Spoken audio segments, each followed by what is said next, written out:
want to be in comedy and music, you have to go through Ticketmaster to actually sell your shit, which screws over you and your customers and everybody, even the venues, because they have to sell their tickets all through Ticketmaster. I think some of the bullshit charges might be because of the venues. I think the venues have more to do with those set prices than people think, or at least than I think. I don't know, but I think some of the like when you are tacking on a $15 charge to a $20 ticket, I think a chunk of that $15 is set by the venue. Maybe, I don't know, but I've recently heard comics talking about this issue, and in the context of that conversation, it certainly seemed like the venue has a lot of control over that sort of thing. So I don't know. But anyway, welcome to Lost on Dark Podcast, everybody. Fucking back in. I think this might be the first or second time we've ever done 3 people on one podcast. But since I've been part of it. Yeah, definitely. Yeah. I think the only other time was one time Matt and I went to a Hate Breed show and went to Preston's house right after and we recorded. But I don't think Matt said more than like 5 words that whole episode. So, though, Aaron sent me a article a couple weeks ago. The article is from Loudwire and was posted on September 20th. Fucking report. This is the title. And it's by Graham Hartman. The report is Ticketmaster accused of teaming up with scalpers to collect extra fees on ticket resales. And what this is crazy, what the crazy part about this is we've been talking about Ticketmaster since the first 10 episodes. Since the first fucking 10 episodes, we've been talking about Ticketmaster. And when we discovered their verified resale section of their website where a fan could use the Ticketmaster service to resell the ticket, we were like, well, how is that not just scalping? And then we found out on our own later that the Ticketmaster collects the service fees off the initial purchase and then off the second purchase if the fan wants to sell to another fan. So they're collecting double the fees off one single ticket, which is bullshit, and that's what they're getting in fucking trouble for, and we called them out on this shit literally months ago. I don't think that we were quite have like reached that conclusion to it yet. No, we definitely said it's legitimizing scalping. We've definitely said that, and we definitely said it's bullshit that they're collecting the fees off both ends. Because I found that out from a fucking news report in Canada when I was doing research on it. And the fucking CBC News are the ones that broke this story. They put 2 journalists. They sent 2 journalists posing as ticket people to a fucking ticket convention somewhere. And they got a representative from Ticketmaster to say, not only do we don't like investigate reports of scalping. We don't look into scalping. Not only that, they have some kind of a cut in it. Like they somehow, like it might be just the double service fees, I don't know, but they are benefiting from it. It's better for them. Yeah, it's fucking insane. Like, are you kidding me? So, well, now they're finally fucking getting the fucking trouble for it. That was from September 20th. No. Yeah, undercover journalists attended the Ticket Summit convention in Las Vegas this year, posing as scalpers in order to be pitched on the Ticketmaster's reseller program. Straight from the article. I didn't even fucking read this article yet. Trade desk reps admitted to turning a blind eye to scalpers who use ticket buying bots. I have brokers that have literally a couple hundred accounts, one sales rep said. It's not something we look into or report. No. So we were right. Yeah. I mean, it could have,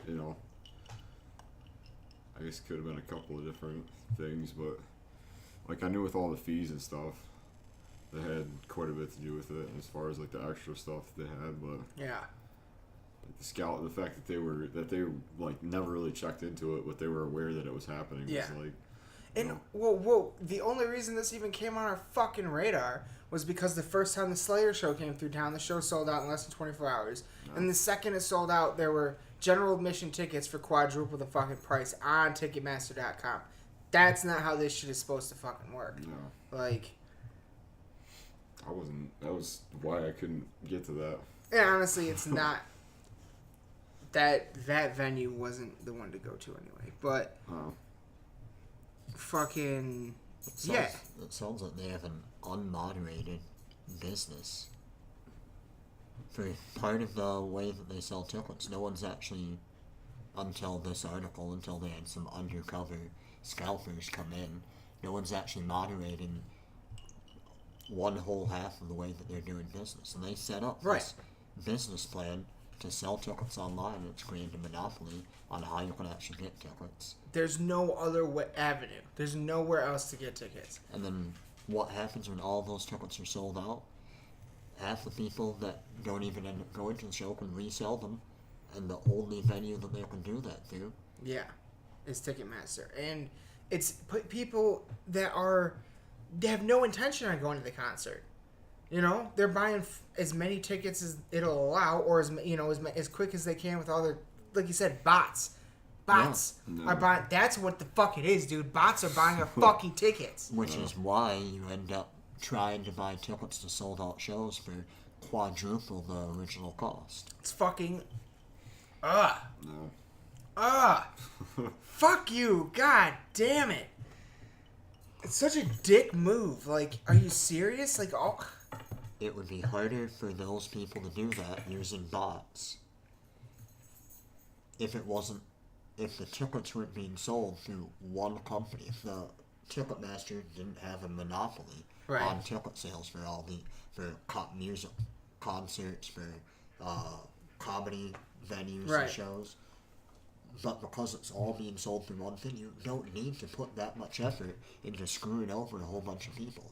You need a handful of people that go out and buy a shit ton of tickets who know that they can get all of their money back tenfold by just going back on through the same engine that they bought them through and resell them to a bunch of people that were working their dead-end job and couldn't make it to the ticket sale in the first place and now have to pay 4 times. Yeah.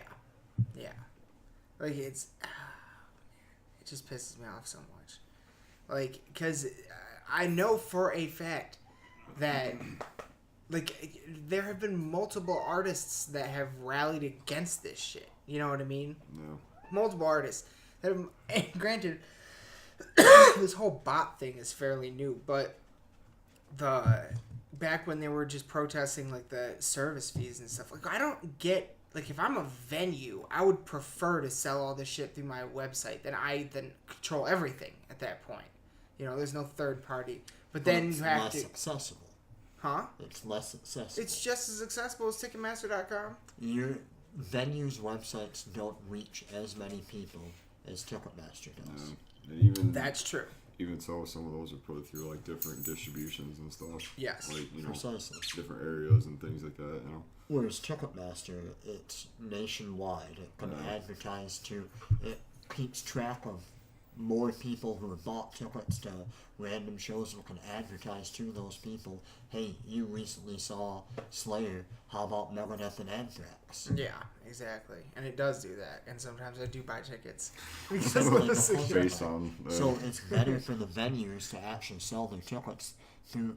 What they're doing is they're paying a third party to essentially advertise their venue and advertise their shows. Same thing for the musicians and everybody else. Ticketmaster works for that because they can be one third party that's helping everybody out in that process. But doing so, it's eliminated any other option for them to go through. I think it kind of depends on, like, the size of the venue and stuff, too. Yeah. You know, like, typically like, DTE and the bigger places have, you know, mostly just go through Ticketmaster just because it's the easiest. Yep. You know, and then, like I was saying, with, like, the smaller... you know, companies that are, like, in different regions and stuff.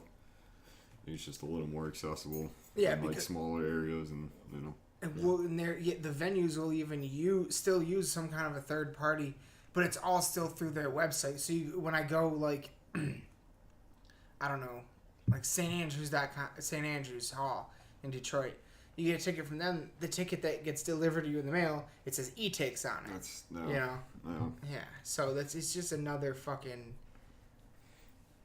But even on those though, there's still a $5 whatever service. But I'm fine with a $5, even $7, $8 service fee. I'm fine with. But when you're charging $15 extra on a $20 ticket, that's almost the price of 2 tickets. The initial issue is that you were buying a ticket where the service charges equaled essentially the ticket. Yeah. And by the time you pay that plus tax, you're paying double what the initial out the door cost was supposed to be on the ticket. Double what the artist intended you to be paying for a ticket to their show. I would imagine most of that just goes to like the venue, like the actual. You know That's what I'm saying. Yeah. Oh yeah, fucking tours don't make shit off ticket sales. They make all the money off fucking merch and shit. But how much is the question then is how much is Ticketmaster making off of those fees versus the venue? Right. Is it in the venue's and who's favor? setting them? Who's setting the fees? No. Like that's what the fuck I want to know. That's the only thing I don't know yet. Is it all the venues or is Ticketmaster doing it all? Or is it both? I don't know. But the fact that certain venues seem to have lower cost service fees than others suggests to me it might be the venues.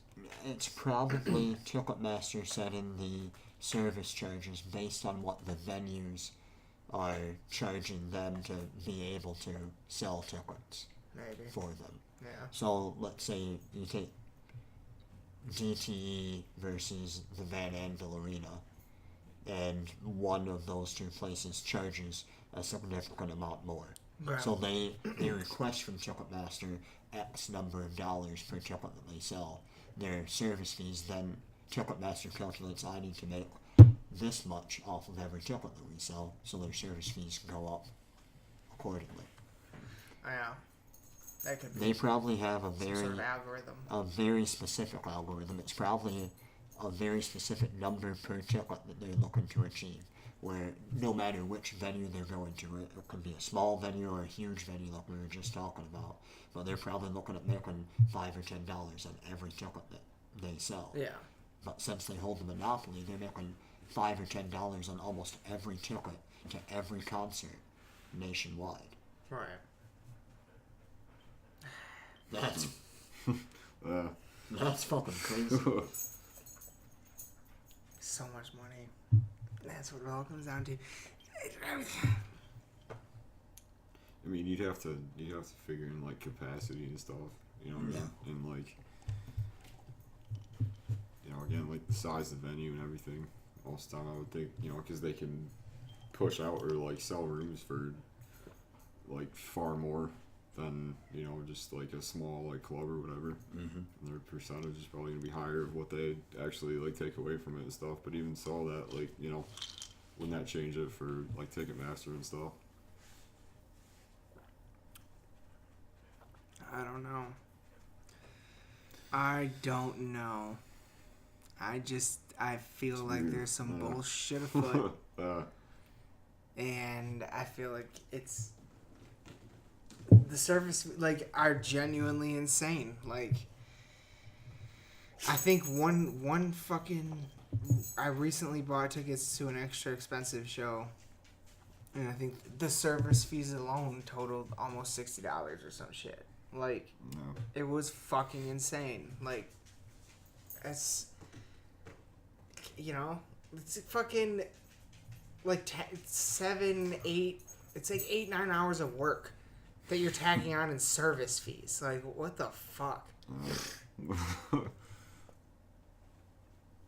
But, alright. So, yeah, I really wanted, obviously, to talk about that. When you sent that to me, I about hit the fucking roof. I was like, wow, son of a bitch. Son of a bitch. We called it. I've been calling it for a while. We've been talking about this for months. We called it. Oh, man. I just like you haven't really heard anything else since. So I don't know. There's been more. Yeah, actually, a member of the United States, I want to say House of Representatives, actually wrote a letter to Jeff fucking Sessions, because he's our current Attorney General, about the report and saying we need to look into this. And yeah. So, the last time Ticketmaster had a problem this big, all the fans got a kickback, so who knows? I don't know. Oh, that's true. It was a few years ago, I think. It was, I think, back in like 2008, actually. It was like Schlesinger versus Ticketmaster or some shit. But we've talked about that on here before. After a while, I think we'll start to hear a little more about what came of it and stuff. Well, no, I don't think anything's. I think this is just the beginning. I think court cases are about to get started. That's what they're in the process of right now. Is like, okay, how do we take this to court and shit like that? Yeah, it'll be interesting. So maybe, I'm sure we'll have updates and stuff, because I'm definitely gonna follow this story, because not a lot of people seem to be talking about it. It's just been overshadowed by a lot of stuff. Oh yeah, absolutely. Yeah, it's not that big news, I guess, in the grand scheme of things. If you're paying attention, you go to shows regularly and you're involved in things, like this, and if you go to enough shows, you should probably pay attention to fucking. Thank you. To fucking to that kind to what the fuck you're paying to go to the shows, you know what I mean? No. For a while I didn't. I just kind of I knew that there were fees and stuff involved, and I was always kind of surprised at how much it came out to, but I don't really. I remember being pissed off when the fees went up to $10. Yeah. From $7. And now it's just gotten out of hand. Terrible segue. Another thing people strangely aren't talking about, that I have been wanting to ask you specifically about. You been watching any South Park lately, bro? Yes. You haven't? I didn't even know that it was started yet, honestly. Aaron. I don't understand how shit hasn't hit the fan. Okay? Because everybody's freaking out about, this little recreational shit, like the Roseanne thing and all that shit. Well, apparently, I don't remember who told me this, but somebody told me that in some interview, Trey Stone and Matt Parker, Jordan, maybe look, try to find this on your cell phone. Let's try to confirm this real quick. They're tired of making jokes. It's depressing at this point. Well, what someone told me that they said, and Jordan's going to try to find this article, is that real life has become satire. There's nothing left to satire anymore. We're done. We don't want to do South Park anymore. We're done. But there's time left in our contract. The only way to get out of it is to get canceled. So, okay. All right. So the first episode was about school shootings. Yeah. The second episode was about priests raping kids. And I heard what the third episode is, but I haven't watched it yet. But yeah, it's just the most hard-hitting, raw fucking shit. And at the end of every episode, while the credits are rolling, how it's normally flat black background, it says #cancel South Park. Wow. They're going hard. They're literally trying to be so offensive they get canceled. The most recent one said #cancel the Simpsons, and that was the way that it ended was hilarious. The most recent episode was about Henke, who is now off the show, Mr. Henke. Mr. Henke, the Christmas Pooh? Our favorite, shittiest character on the South Park show. And it was talking about wait, isn't he Kavanaugh? Didn't they have him being like Brett Kavanaugh? Being for the Supreme Court or whatever? Yeah, more or less. That was the... Yeah, okay. That was the joke. Okay. And every time he went in to be interviewed, he would do something shitty. So on the nose. I took Ambien. I couldn't sleep last night, so I took some Ambien, and that shit, it turns your brains to fucking oatmeal. South Park might be canceled after season 22 if Trey Parker and Matt Stone get their way. Where's this from? This is on Digital Spy. Alright. Because I heard all this from a third party, so I'd like to... South Park's creators Trey Parker and Matt Stone are calling for the sitcom to be cancelled ahead of its 22nd season. Because, well, why wouldn't they? No one wants another Simpsons situation, after all. Yes, Parker and Stone have kick-started a mildly worrying campaign to take the cult series off the air on Twitter, asking fans to put the show out of its misery and hashtag cancel South Park. They even made a video about it too, warning viewers that America has reached a crossroads where presumably the longevity of South Park can no longer be assured. Damn. See, it hurts me when I see such... Because I love them because of their satire. I love them because the same reason why I love Jon Stewart and Colbert when he had the Colbert Report and fucking... It's such wonderful satire. And it sucks when they are like, alright, we're done. Shit's gotten too crazy. It's like, this is kind of the time we need you the most. Like, we need something like that. They were kind of... You have creators that have been doing the same show for so long. Oh, I mean, if that's what it is, sure, I get it. If it really is like, I'm just tired, 22 years. There's a certain point where because their show is entirely just satirical. Yeah. About the current situations in America. Mm-hmm. In Canada. Hey, buddy. Hey, buddy. I get it. The world has gotten to a point where even Trey and Matt don't find it funny anymore. I do get that. No. That's essentially what I got from some of the stuff that I've read about them wanting to cancel it. That making fun of the world where it's at right now, satire isn't what's needed anymore.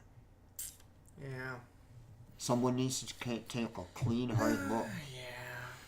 Been kind of seeing that with like SNL and stuff lately. Yeah. Kind of been too. I mean, I don't know. That's a little different because it's like a weekly thing, and it's it's like live stuff, and it's just kind of like the same like jokes every week and stuff. Over and over. Sort of. Lately. It's different. Lately. But I mean, I don't know. I guess at the end of the last season, I could kind of tell that they were getting to the point where it was like they were kind of trying a little too hard towards the end and stuff, and they made this like weird story that didn't really like. Oh, you mean South Park? Yeah. Yeah. I liked the storyline South Park's, where it was all like a storyline, and I thought that was cool. Yeah. There was, I don't know. I guess just the last season was kind of weird to me. Like it just. I mean, whatever season where they were fucking, whatever season, who were they making fun of? Lord. Yeah, I am Lord. That was the funniest season I think they've ever done. One of them, like, Stan's dad was the Lord. No. I'm Lord. What?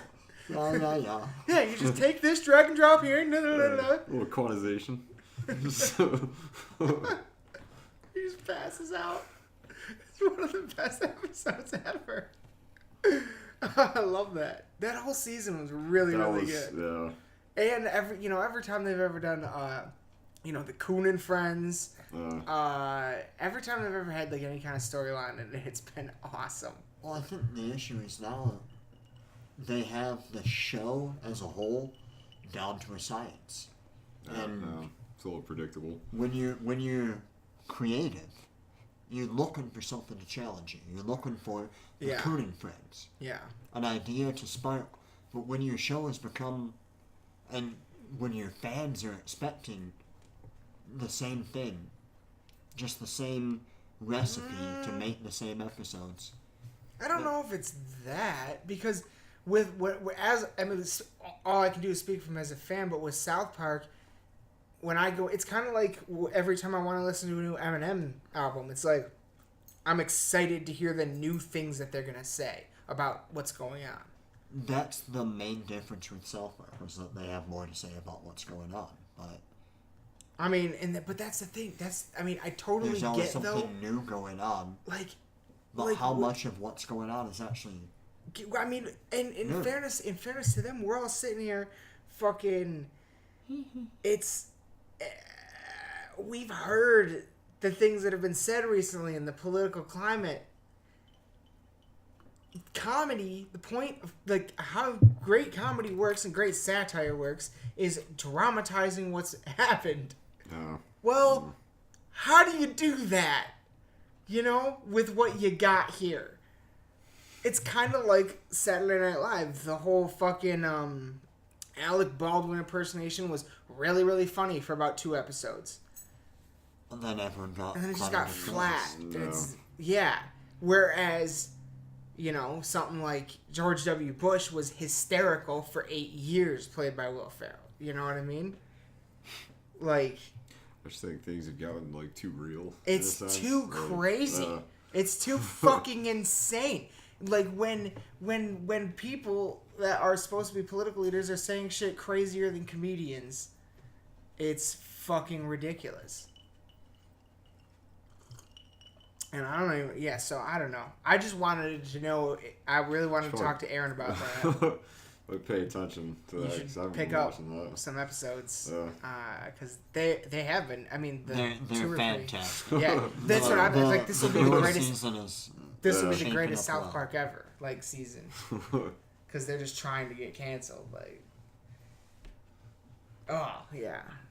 The school shooting one was insane. That's,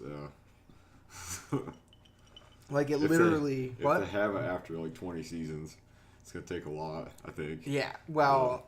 The I guess I'll have to wait and, watch it and see what happens. You'll enjoy the season so far. The school shooting episode has been the best one. It was insane. The episode opens, and everyone's in class and they're just getting taught some math or something. Yeah, you just hear pop, pop, pop in the background, and then just class continues normally. Because nobody cares, and that's the whole point of the episode. Just yelling over all the gunfire. Yeah, SWAT teams are coming through. We got him! We got him! Okay, class, what is the equation? Oh my god, it was so good. Cartman's worried more about the entire time cheating on the test. You know what I didn't catch the first time I watched that episode? His whole, how he had a leather jacket on and he had internal monologue going. It was Jessica Jones. The music they were doing was Jessica Jones and shit. I didn't catch that either. I was like, oh, this is brilliant. Yeah. What up, kitty? Yeah. That's funny. Yeah, it makes it way better. It makes it make more sense, too. Josh pointed that out to me. He's like, it's Jessica Jones I'm making fun of. I was like, whoa, shit. It was good. On the other hand, Family Guy. What about it? I haven't watched it. Old and... no one does. Because it's old. Talking about shows that have found a recipe, they do the same thing, and that's what the show is. There's nothing original, there's nothing new. Seth MacFarlane has a show that's just going to continue to air because he'll never get tired of just putting out making those jokes. The same exact jokes that have been made. Yeah. 100% of the time. And, I mean, in fairness to South Park, there were a few... The season with the Lord episode, one of those episodes, Stan was like, what the fuck is the point of doing this anymore? And back then, people were like, I wonder if the show's about to go away. I remember that. Yeah, I think we watched that episode together. So yeah, I mean, if you look at the actual history and episodes, I guess they have been talking about it for a while. No. What the fuck is the point anymore? Yeah. But I think it's just the most metal thing ever for them to go out on a cancel South Park season and just dump. But what blows my mind is that nobody's talking. Every time I bring it up to somebody, they haven't heard anything about it. I talked to my dad about it yesterday. He's like, I don't know what's going on with South Park. Fucking, nobody is talking about it, but everyone knows that someone made someone mad because of a tweet. What the fuck is that? Obviously, it hasn't gone away yet. we're into a brand new season. We're only 3 episodes into it. Yeah, but I thought the school shooting one alone should have Alerted set someone. off the fucking social justice warrior. Like, It's South Park. just someone exploding from the inside. At this point in television, if South Park comes out and murders a bunch of babies, it probably doesn't done that. matter. It's South Park. But see, that's the thing, is that the whole thing about the weird times, Joe Rogan's strange times right now, is that all the fucking things like that, like, people are still getting mad that Eminem says fag. People are still getting mad that Eminem uses that word. PC Principal would be mad. But yet South Park is going off on TV and nobody's saying shit. Eminem's music, he's not even on TV. Like, You really need to watch the new season. Yeah. I need to talk I about just- some things. I just don't get how it's not blowing up. There's I don't some- get how it's not the topic of discussion everywhere. That's what I don't understand. I just haven't been following it that much, honestly. Nobody It's seems like, to have. yeah. It's not making enough news. Yeah. Like, if it were all over your news feed, you would be following it. Gabby, my fiance, told me about it. I looked it up. It's legit. Yeah. They're talking about it. Mm-hmm. But they're the only ones talking about it. I don't. And especially when you consider, oh yeah, like, doesn't Comedy Central show have that Samantha Bee show? I don't have cable anymore. Yeah, but you got Hulu, so they got Comedy Central on Hulu. Yeah, most of it. Well, I think I don't know if I've I don't know seen for that sure, on but there. I don't think have Samantha the- Bee is I don't on have the Comedy Daily Central, Show. and they made her apologize to somebody for something offensive she said or whatever. Like, I mean, Is it because it's satire, you think? You know what I mean? Like, it's supposed South to Park be... used to make news. Yeah. When they went real crazy, It's it used to, different. like, the Yeah. day after, it'd be like, oh, hey, there's a bunch of good articles about South Park. Everybody's mad, but we fucking love it. yeah, but it's not the early 2000s or the 90s anymore. I'm even saying, Yeah. like, the early 2010s. The That earlier. was, yeah, 20s. there were a couple of times that I remember seeing it. Yeah. You know, I don't know if it's on Netflix or on Hulu. But have you seen the show The 90s? Is it the show? I've seen... It's a show, a documentary about the 90s. Does it follow, like, a kid? No. It's, Oh. I think it's just... Yeah. It's separate episodes. One, Okay. Like, I'm thinking of something else. there's like a 2-hour segment, 2 episodes of like TV, and then there's like politics and like different genres throughout the 90s, where it just goes back over everything from that decade. Oh, no, I haven't seen this. But one of the Oh, things sounds that cool. we started watching it, I think it's fascinating. Yeah, It's very absolutely. cool. One of the things that caught my attention was the difference between there was someone arguing some religious point, and how it was about like Ren and Stimpy or something on TV, on how it's destroying our kids' minds and this and that, and it stunted their growth physically. Yeah. A woman said this on the Yeah. on the news. Yeah. Yeah. Yeah. Oh, yeah. It's not the same time period. Like, There in were- between the 90s to now, things have changed. And looking back on Lots. some of those things, the way that people take the things that are on TV, the stuff that South Park was doing today, in the mind frame of that same woman that was complaining that Ren and Stimpy was going to destroy humanity. I mean, it's, when you look at, as an example, how fucking crazy Eminem was in the early 2000s with his lyrics, and then turn the clock back 10 years earlier from that, you got Tipper Gore making the Filthy 15 list. We were kind of talking about something similar about that. It was like, you don't really realize kind of what you're in, or like what you're seeing until like it's past. Right. And stuff. Mm-hmm. And it's like kind of that same sort of idea. What You know, like, it's just, no. It's really, it's just, seems like it's kind of the same sort of, What I find weird about it is that we've been moving into a more PC culture, and yet have been in like media forms have been becoming more and more acceptable to be less and less PC, more vulgar, more South Park-esque. I mean, I'd say that that happened a lot in the early 2000s. It did. But that died out since in the last 10 years. For TV to be... Not necessarily, just I guess I'm thinking a lot of music, honestly. Because, like, there's a lot of, think about the Eminem, you got Marilyn Manson, 9 Inch Nails, the fucking, all that wonderful, awesome shit. But it was intentionally being crazy, obscene, and vulgar. It needed to push the line. Because everything that had come before that was trying to be so neat and clean and fake. And now it's like, you know what I mean? It's like those two big waves crashed, and now everything's just tumbling out as a result. And yeah, kind of goes in line with that. Like we were. Well, you can ask on the screen, bro. Another one? Yeah, sure. I don't care what's on this microphone. I didn't know what you were asking me, so I didn't respond to it. That's a good shirt, by the way. Aaron's got the Lamb of God on. Kind of older. Yeah, and a couple different ones that are from different shows you've been to and stuff.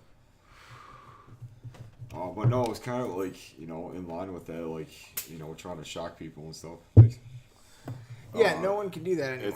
It's the same kind of idea, nobody's really shocked by, like, music or anything. Like, it's got to be pretty drastic to make any kind of, like, controversial impact or whatever. So we're partially desensitized, but also becoming more PC at the same time.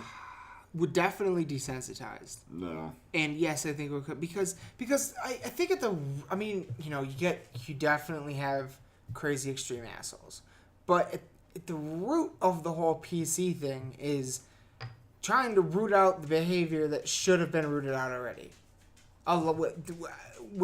Before you get into the crazy asses, I pretty much agree with them.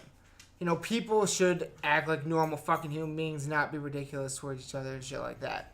That's not all that PC is. Well... PC is taken...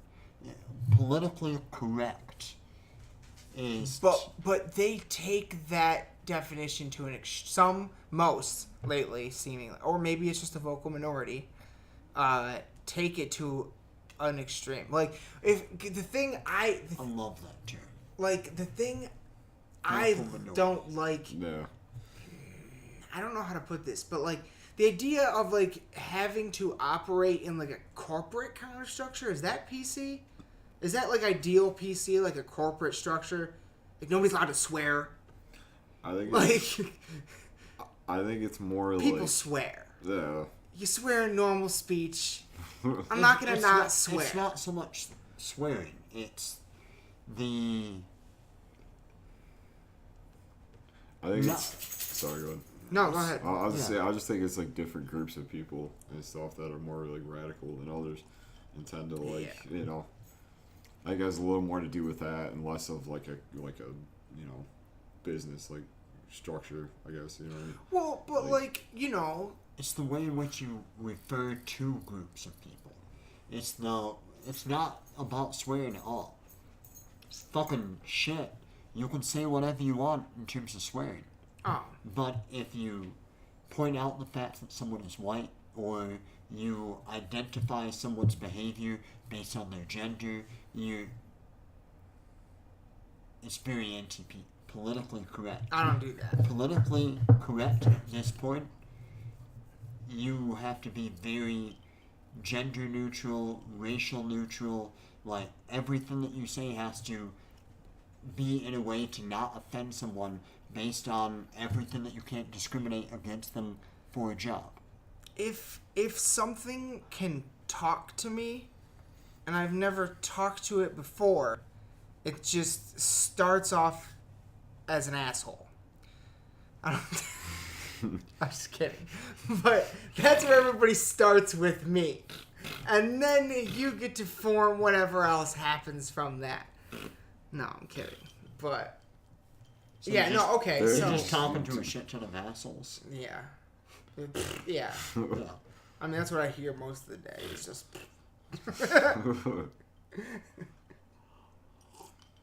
Yeah. So. Yeah, I don't know. I think it's more just like the, kind of goes back to like just nobody's really shocked by like things that are supposed to be entertaining anymore, and like it's gotten to that point where it's like there's things are almost like you're saying like almost too real to try to like fake or anything like that. I don't think that we're, like, as a culture, we're shocked by anything anymore. That's kind of Like, seems if someone came out with, like, a new scientific invention where we could teleport. Oh no, that would be that. Hold on. What? Hang on. Then you're just getting jaded. No, okay. Because No. because I'm amazed by those robots that can walk. That's, like yeah. that blows my fucking mind. Hear me out. And you're talking about you would be. I think that teleportation. I think that a solid 50% of people would just be like, "Oh, it's about goddamn time." I've been trying to go to China like that. You think 50% of people are that jaded? Yes, to where they would 100%. not be. Oh, 100%. I have very little faith in humanity. No, in this thing. I might stroke out and die at the first real hologram I see. And you think that 50% of people... What do you mean real hologram? I mean like real, like Star Trek, like Star Wars real hologram. That's real, They man. got that. They have No. They don't have like the real... No, man, they have that. What do you mean? Holograms. Really? They got... I've seen fake holograms of stuff that No, spins really man, fast. They have No. holograms. I don't think they do. Yeah, they do. No, they don't. BJ, so I think that you're the last human on Earth. that's Show like- me it then. Look it up. Show me a real hologram because I'm about to fucking freak out. No, I've looked up hologram stuff. Oh, wait. Dio. The Dio hologram. Yeah. I guess I don't know how that works. Yeah, I don't know if. Because I thought that was on a screen. I don't Isn't know. it? I don't know. It might be. Because that's not... they did the Michael Jackson one, too? They did another one. I think isn't Tupac. Tupac. Tupac, That yeah. was it. Yeah. They're Yeah. doing some other concert, like right now. Some. Dio is one. Yeah, I some don't know other if- dead guy. Has he ever had one? Dio hologram? It's been touring. Oh, okay. Yeah. No, but holograms are a real thing. I don't know how that hologram works, so I guess that could be close to real. But I mean, like, no, I mean like more like on a phone. Like instead of calling you, your face pops up, and I can talk to your face. Okay, so we're not as advanced as that Star Wars. hologram, where you can take your phone and just Yeah. be like, "Oh man, I'm tired of But- holding this up to my head. Let me just set it down and." Let me look something up real quick. I want to look because there are phones. Getting there, You though. just see an image of me being like, "Hey man, oh, how you doing?" Here we go. uh, See, there is a phone though. Okay. It's. I don't know if it's out yet. So Will launch 2 colors no, we've talked about on November 2nd, so we- it's not out yet. We've But- talked about this before. Scientists working on stopping light. Well, hold on, real quick. The fucking, I don't know if you've heard about this. The Red, do you know what the Red company Red is? They make like the world's highest end cameras. Like all the movies are shot on Red cameras and stuff. yeah. They're coming out with the first cell phone. It's $1,200, and it's being touted as the first holographic phone. I've also heard that their camera's kind of mad. It's supposed to be amazing, but it's the first holographic phone, and there's no video that I know of that exists yet of its display in action. But apparently, its display is supposed to be fully holographic. but it comes out on November 2nd, so we won't know until then. I'll trust you when I see it. Well, I don't trust. I'm just telling you what they're saying. Scientists have been working. Essentially, a hologram is light that's emitted at a certain length and then stopped, and then it changes where it's at based on what the picture's supposed to be. Okay. And then you create a 3D image based on that. Okay. We were talking on one of our very first podcasts that I've ever done with you. All right. About scientists stopping light inside of a crystal. They found. I remember that. They have ways of the Dio holograms, the ones that they do on music. Those are holograms presented in light passing through some kind of medium to give it. Kind of what I was thinking. Yeah, to give it context. Essentially, it's like shining a laser beam through mist. Yeah.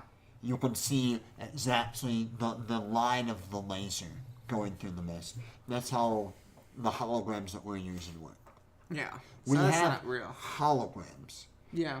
Scientists know how to make real holograms now. And we have real holograms. They're not accessible to us because the technology's New. newer. Yeah. Gotta work its way down. That's And crazy. especially into a pocket-sized version. Yeah. I'll be very excited to see that phone if that actually has. A holographic display. Well, the Joe Rogan's. It's just a phone that creates a mist. Dude, yeah. It all just. Rogan's got his side. I don't want to say sidekick, but his buddy that does like all the technology, like switches the cameras and makes sure all the microphones work. Jamie. Yeah, like Norm Macdonald has his. Yeah, sidekick Adam that Egget. does Yeah. All the sitting there and laughing at his jokes. Yeah. Like, really bad. Fucking the other guy on Joe Rogan's show, he pre-ordered one of these phones though. So as soon as he gets it, I'm sure they'll be talking about it, and I'll be really interested to hear that. If they have an actual phone that makes holograms, I'm into that. That'd be huge. That'd be huge. I don't know Game if I know changer. what I'm looking at first. I wanna say I know. I Nobody know would know. exactly what I was looking Yeah. at. A fucking hologram. I want to see that shit so bad. I mean, I don't know when you consider that like phones at one point were like bricks. You know. At like, one we're point, just bro, now, like 18 that's years what I'm saying. ago. Like it wasn't that long ago. No, a child's lifetime ago. Yeah. Like, someone who just now graduated high school. Wait. No, 28 years ago. I'm sorry. I was only How going back to much 2000. do you remember Oh my god. middle school? How much do I remember it? Yeah. I remember not. What do you want to know? I remember my first cell phone. I had it going in. Oh, I didn't have a first cell phone No. until I was in high school. I had a first cell phone in 7th grade. I think I might have. And it 6 or was 7. it was the same weight as my Samsung Galaxy Note 9 now. And had none of the functions. Well, you could dial If you're lucky. if you're lucky. You know what I do miss? I was thinking about this the other day because I was driving, someone texted me something, and I read it at a red light, and I really wanted to text back. And I was like, if I had a fucking flip phone, I used to be able to do this without looking. But now I can't. It Oh, sucks. the T9 word. Yeah. Yeah. Well, no, not even T9, just 1, 2, 3. 1, 2, 3, 4. 1, 2, 3, 4, 5, 6, 7. T9. No, T9 was like automatic correction, like guessing the word. I'm just talking about hitting the button enough times. Like I had that memorized. That's the same as T9. T9 auto-corrected it, but it was still... Yeah. Oh, yeah, well, yeah, you're doing the same thing, yeah. I was never good at using that. Figuring that Oh, out. God. Dude. You could drive one hand. Yeah. Just Dude. staring out the Yeah. windshield and not even think about That's it. why they didn't invent no texting and driving until they invented smartphones. That's Because when it you wasn't an issue. That's when you had to look. Because when you had the T9 in your hand, you could just dead eye out the dead eye out the car because you're thinking about something else. But at least you're looking. At least you're fucking looking. Well, that you could feel the actual buttons too. It's not just on the Yeah, screen, so you could exactly. memorize where the. Yes, exactly. It was, you could feel it. It was like Yeah. If they brought back the Motorola Razr, You know, you can still buy them. You the can get one best online. phone, the was a greatest great phone phone. that was ever created. It was, dude. I liked my other one more. I had one that was like the Razr. It was the same thing as the Razr, but it was a different brand that made like the tough phones, like the durable ones. Yeah, you Yeah. also had the chocolate, so I don't respect your phone. Chocolate was amazing. Go fuck yourself. That thing was I the don't shit. respect I your phone loved. I had choices. all my music on the chocolate. Let me tell Darren. I had dark chocolate too, So bro. our high school, I liked the dark chocolate. the entire time we went there, it was under construction. Literally. The first year we went there, our freshman year, our entire school looked different our sophomore year. We had to relearn it. Until our last day of senior year, which we didn't have to go to school for the last month, so we weren't there anyway. Yeah. The school was under construction. My Motorola Razr, like freshman or sophomore year, I was like, it's a tough phone. I have left it outside. I dropped it outside of my car and came back after the winter and I found it. I plugged it back in, charged it up, turned it on. I was like, still works. Threw it in the drawer. That's Yeah, no, That's they were not the tough. impressive ridiculous. part. I opened it up.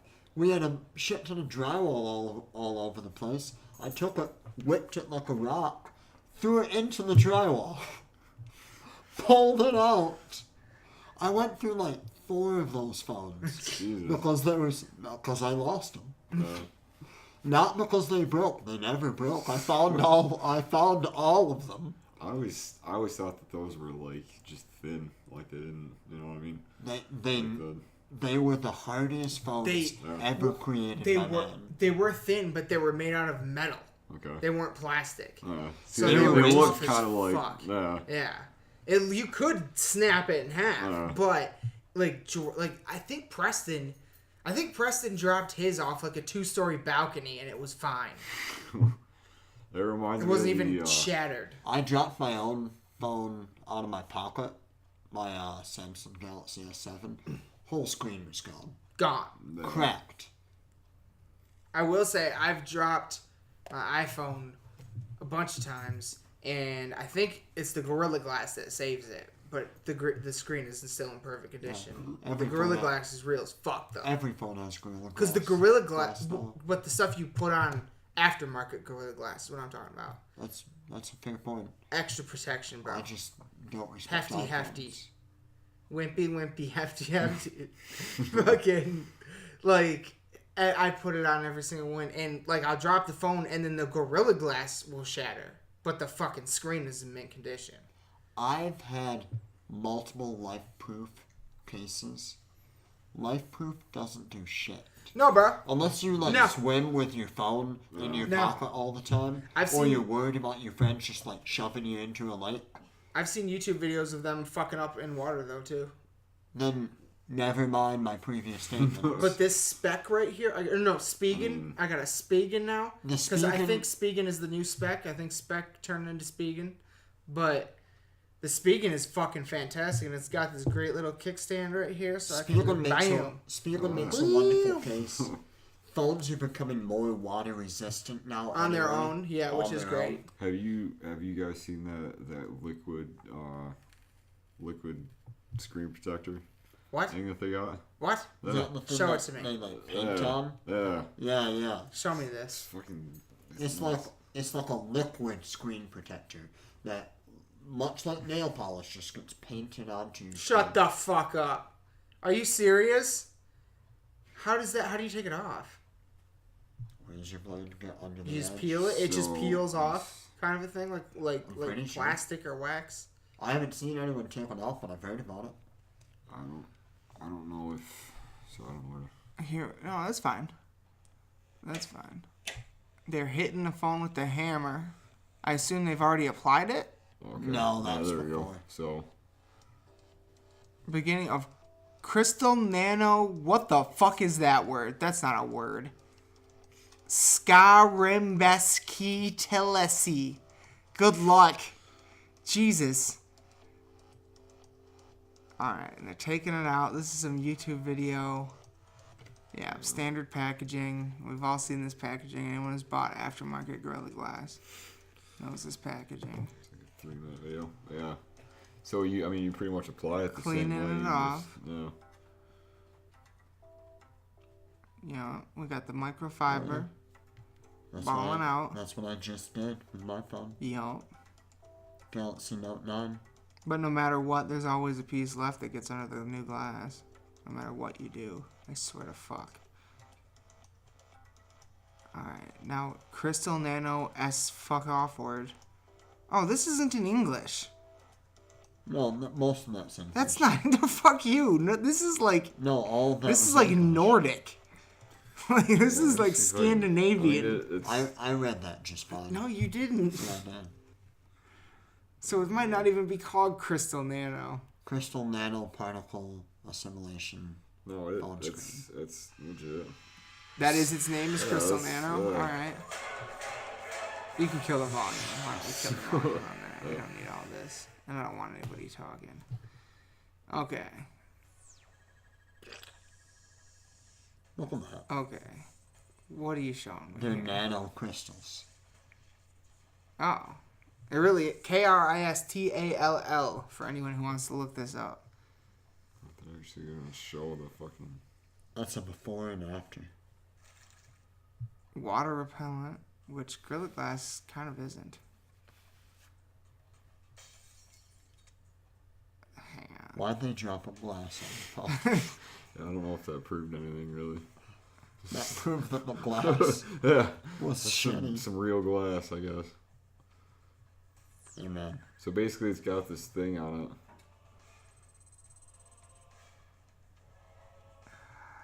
I don't know.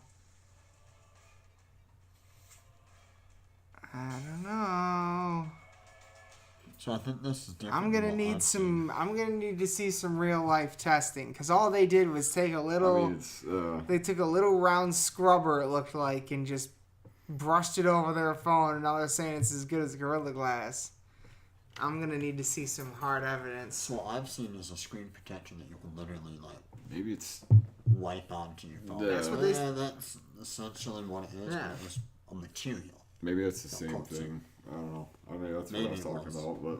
Mm, I know that it is a thing, though. I think different companies are doing I'm Yeah. gonna like need to see some different hard changes with it and stuff. evidence to know We they're are not coming selling out with some the- bullshit hopes and dreams. We're supposed to be coming out with in 2019, 2020, the first foldable smartphone. I heard about this. We'll see. I'm skeptical. I'm skeptical. That's why I got the Note 9. Well- Samsung Galaxy Note 9. Whatever. Sponsor. I will say what I'm not being paid for this. Samsung. Galaxy Note 9. Even though I don't think their phones are as good, Oh, let me take the- some notes on this. they have Take out my S Pen. they Tell have me. the leg up on the next drop. Whatever their newest one is versus Apple's newest, the Samsung newest has a terabyte hard drive in it. That wins. I don't care about Yeah. anything else. That wins. Until Apple drops the terabyte hard drive, they don't need to be charging $1,000 fucking dollars for their fucking phone. The Samsung Note 9 is upgradable to a terabyte, over a terabyte. What do you mean upgradable? The larger hard drive comes with 512 megabytes, and you can upgrade it with Samsung's own SD card to over a terabyte. Just over. But it's still an SD card. Yes, but that's the beautiful thing about Samsung. Think about how many you could fill up an entire SD card with pictures and other things. Upload that to your computer. Forget about it and put in a brand new one. Huh. Rather than having a hard state memory that can get entirely filled up by games. Oh, go apps, fuck other yourself. things. If you think you're gonna fill a terabyte, not a chance. You've obviously never played Angry Birds Evolution. That'll wipe out all of your phone. Not a terabyte. Terabyte? No. I don't Play buy it. enough of it. I don't buy it. I mean, Candy Crush? I don't play any of those phone games, but I am about to play one because there's a new one about to drop, boys. Did you hear about this? The next Pokemon Go? Oh, no. Guess what it's going to be called? Guess what it is? Pokemon Went? Nope. Ghostbusters World. No. Oh my god. I'm ready to strap on my fucking Proton Pack right now. Same thing as Pokemon Go? Yeah, you just run around and catch hunting ghosts. for ghosts? Yeah. You got a Proton Pack, you can upgrade it. I hated Pokemon Go. I thought it was... I liked the idea of it, but I'm just not that into Pokemon. No. So... Super But into Pokemon. I'm balls deep into Ghostbusters. Not that into going. I mean, I'll walk around fucking... Oh, well. If I get to go... with a fucking Proton Pack... I'm pre-registered for that game. I'm not trying to walk anywhere while I'm playing a game. Games are to relax, man. Speaking of not walking, another terrible segue. I'm just the king of the awful segues tonight because there is something real specific that I have to talk about. Tell me how it relates to not walking. It kind of relates to driving. You don't walk for that. Right. Okay. Yeah, that's what I'm saying. Yeah. Tell me. Go on. Well, on Lost in the Dark podcast, October is the month of Dogman. We need to have some talks about Dogman.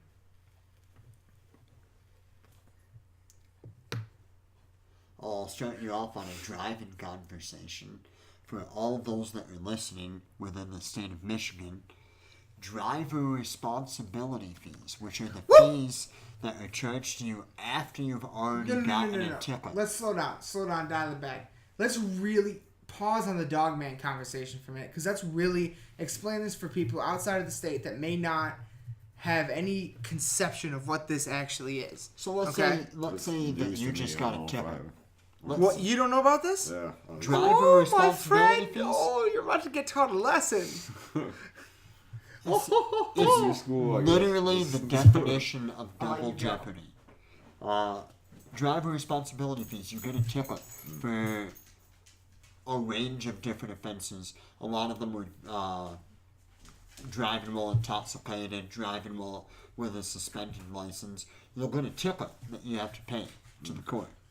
And then on top of that, the state of Michigan would charge you another fee. And in most of the cases, they charge you that same fee the first year, and then the same fee the second year as well. So you get charged the ticket, the fee, and then the fee again. Within the same year, you're saying within 24 months. Wow. Oh, I didn't hear about that. Driver responsibility fees.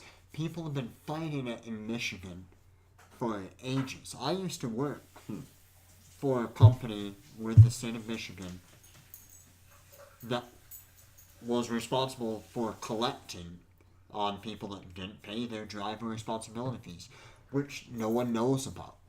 When you get a DUI, no one tells you, all right, man, first of all, we're taking your license. Second of all, we're giving you a ticket, obviously. Third of all, blah, blah, blah.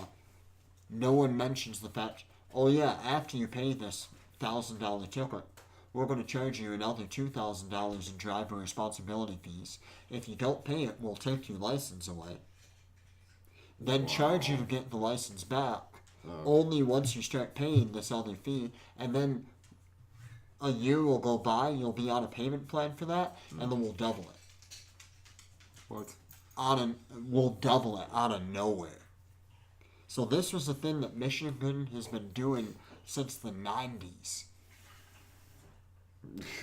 I mean, I'm sure I've heard about it. I just haven't had to ever deal with it or anything like that. So most people haven't. You don't have to deal with it until you do, and that's when you find out that it's total bullshit. As of September of 2018, the state of Michigan is officially done with literally triple charging its residents with driver responsibility fees. And I believe firmly in my heart that Rick Snyder should be put in fucking jail for what happened to Flint, Michigan. However, he did this. He got rid of the driver responsibility fee. So he did do one good thing amongst his horrifying record. I'm not saying that one Can good... you say that? I'm not Yeah. saying that one good yeah. makes a wrong. But that... I'd fist bump him just for that. I mean, it's Kick him in the like, balls right after. like but I you know... I still remember the first time you told me about it, and I lost my mind because it's literally, you just made the point right there. You have been driving in Michigan for as long as you've been. How old are you?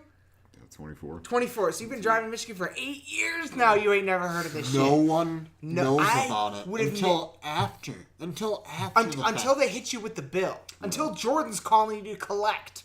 You don't even know. How many times did you call people where they would like, I owe on what? 90% of the phone calls. Boom. What the fuck is What is that? driver responsibility? No one knows. Did you They never taught us that in driver's ed. get a ticket for this, or this? Yeah. Well, you also owe some money for this. Yeah. And I'm also gonna call you next year too, when it doubles. Literally fucking doubles. You'd pay $1,200 one year. And you'd think, alright, I'm never drinking and driving again. And then they just want to, hey man, remember that time that you drank and drive like 2 years ago? No. And then you paid your ticket, and then that one guy called you, and you paid your bill, and well, guess what? You owe one more bill on the Twice, same yeah. fucking thing. It's insane. It's insane. And you don't pay it, your license is gone. And then you have to pay again to get your license reinstated and pay the bill. That's fucking insane. I talked to so many people that found out about driver responsibility fees on the first phone call and then didn't know that they had to pay it a second time. Yeah. It's a 2-year fee. Yeah. Nobody knew about it the first time, so... And then they get the second notice, and then they think, oh, I've already paid that. So they don't worry about it, and then their license gets taken away all over again. It's insane. That's fucking insane. That was most of them. Oh my god. So now you know, Aaron. Yeah. I mean, But luckily you never have to worry about it. Because of douchebag Snyder. There are a few other states that have those. Most states don't because they consider it essentially double jeopardy. Yeah, it it really is. It is double jeopardy, 100%. You know, it's a money grab. Yeah. And it's crazy to me that it's happening in a state that can't afford to fix its own fucking roads. It's crazy that it's happening in a state that's known for its car production. Like, there's so much fucking corruption in this government. Like, And you It's say it like sick as that, it's me. pretty. like The state known for inventing the car No. doesn't have a road you can drive your car on. we're well known for the automobiles. We don't fix our roads though, and if you ever like slightly fuck up, we're gonna ream you so hard. Oh my god. You're never gonna want to drive again. You'll wish you never basically. had a car. You're not sitting down for a year and a half, bitch. I talked to a guy one time that got a DUI for riding his ride-on lawnmower. Didn't pay the bills because he was on a fucking lawnmower. What's on the lawnmower? And got his license suspended Where was he hang on. Where was he driving this lawnmower? on his property. Oh, what? Yeah. What? Yep. But because sidewalk and grass are city property, I would have the best damn lawyer in the state. I would be going insane. Oh my god. If I got a DUI for cutting my grass and drinking a beer on my property. welcome to Hamtramck. In what? Yeah. What? 90% of the DUIs and driver responsibilities. Hamtramck's Detroit. Yeah, 90%. Real Detroit. Like, most of the people that I talked to were all from that area. That's mind blowing. That's what that says is during the time that I worked in that career, there was an issue in the police department there. Because they were cracking down in that area for some unknown reason to me. That's what I'm thinking. That's what it sounds like to me, is that the police were on one. Like, that is fucking... That's a different level of insanity. But you've never talked to somebody that's upset until you've talked to some guy that doesn't have a driver's license anymore because he was... Dude, because he was mowing his lawn on a Saturday after a few beers. It's like, you don't need a license to ride a lawnmower. No. This doesn't even make sense. No. Gabby's 11-year-old cousin mowed the lawn at her aunt's house the other day. They have a 30-acre property. It's a huge Jesus fucking yard. Christ. Yeah, it's fucking huge. It's probably like a 5.5-acre yard. He was mowing it the other day. We were fucking cheering him on every time he came by the porch. Every 15 minutes. Good Lord, yeah, man. Can you imagine? I wish that guy was a comedian, because it would be the funniest bit ever made. Can you imagine sitting on your lawnmower? Just being run up on by like sitting on your ride-on lawnmower. Probably a fucking bike cop rolls up to you. It's like, I noticed that your lines aren't straight over there. Why don't you come over here and blow into this? Are you fucking kidding me? Oh my god. Oh, that's insane. Yeah. That is insane. What's more insane is having an 18-year-old kid call that guy. And ask him for money. And ask him for $1,000 up front. Oh, you don't have it right now? I get it. How about a 3-month installment? That's the kind of anger you have where you can't even finish your sentence. Yeah. You're so mad. Yeah. That's blinding white rage.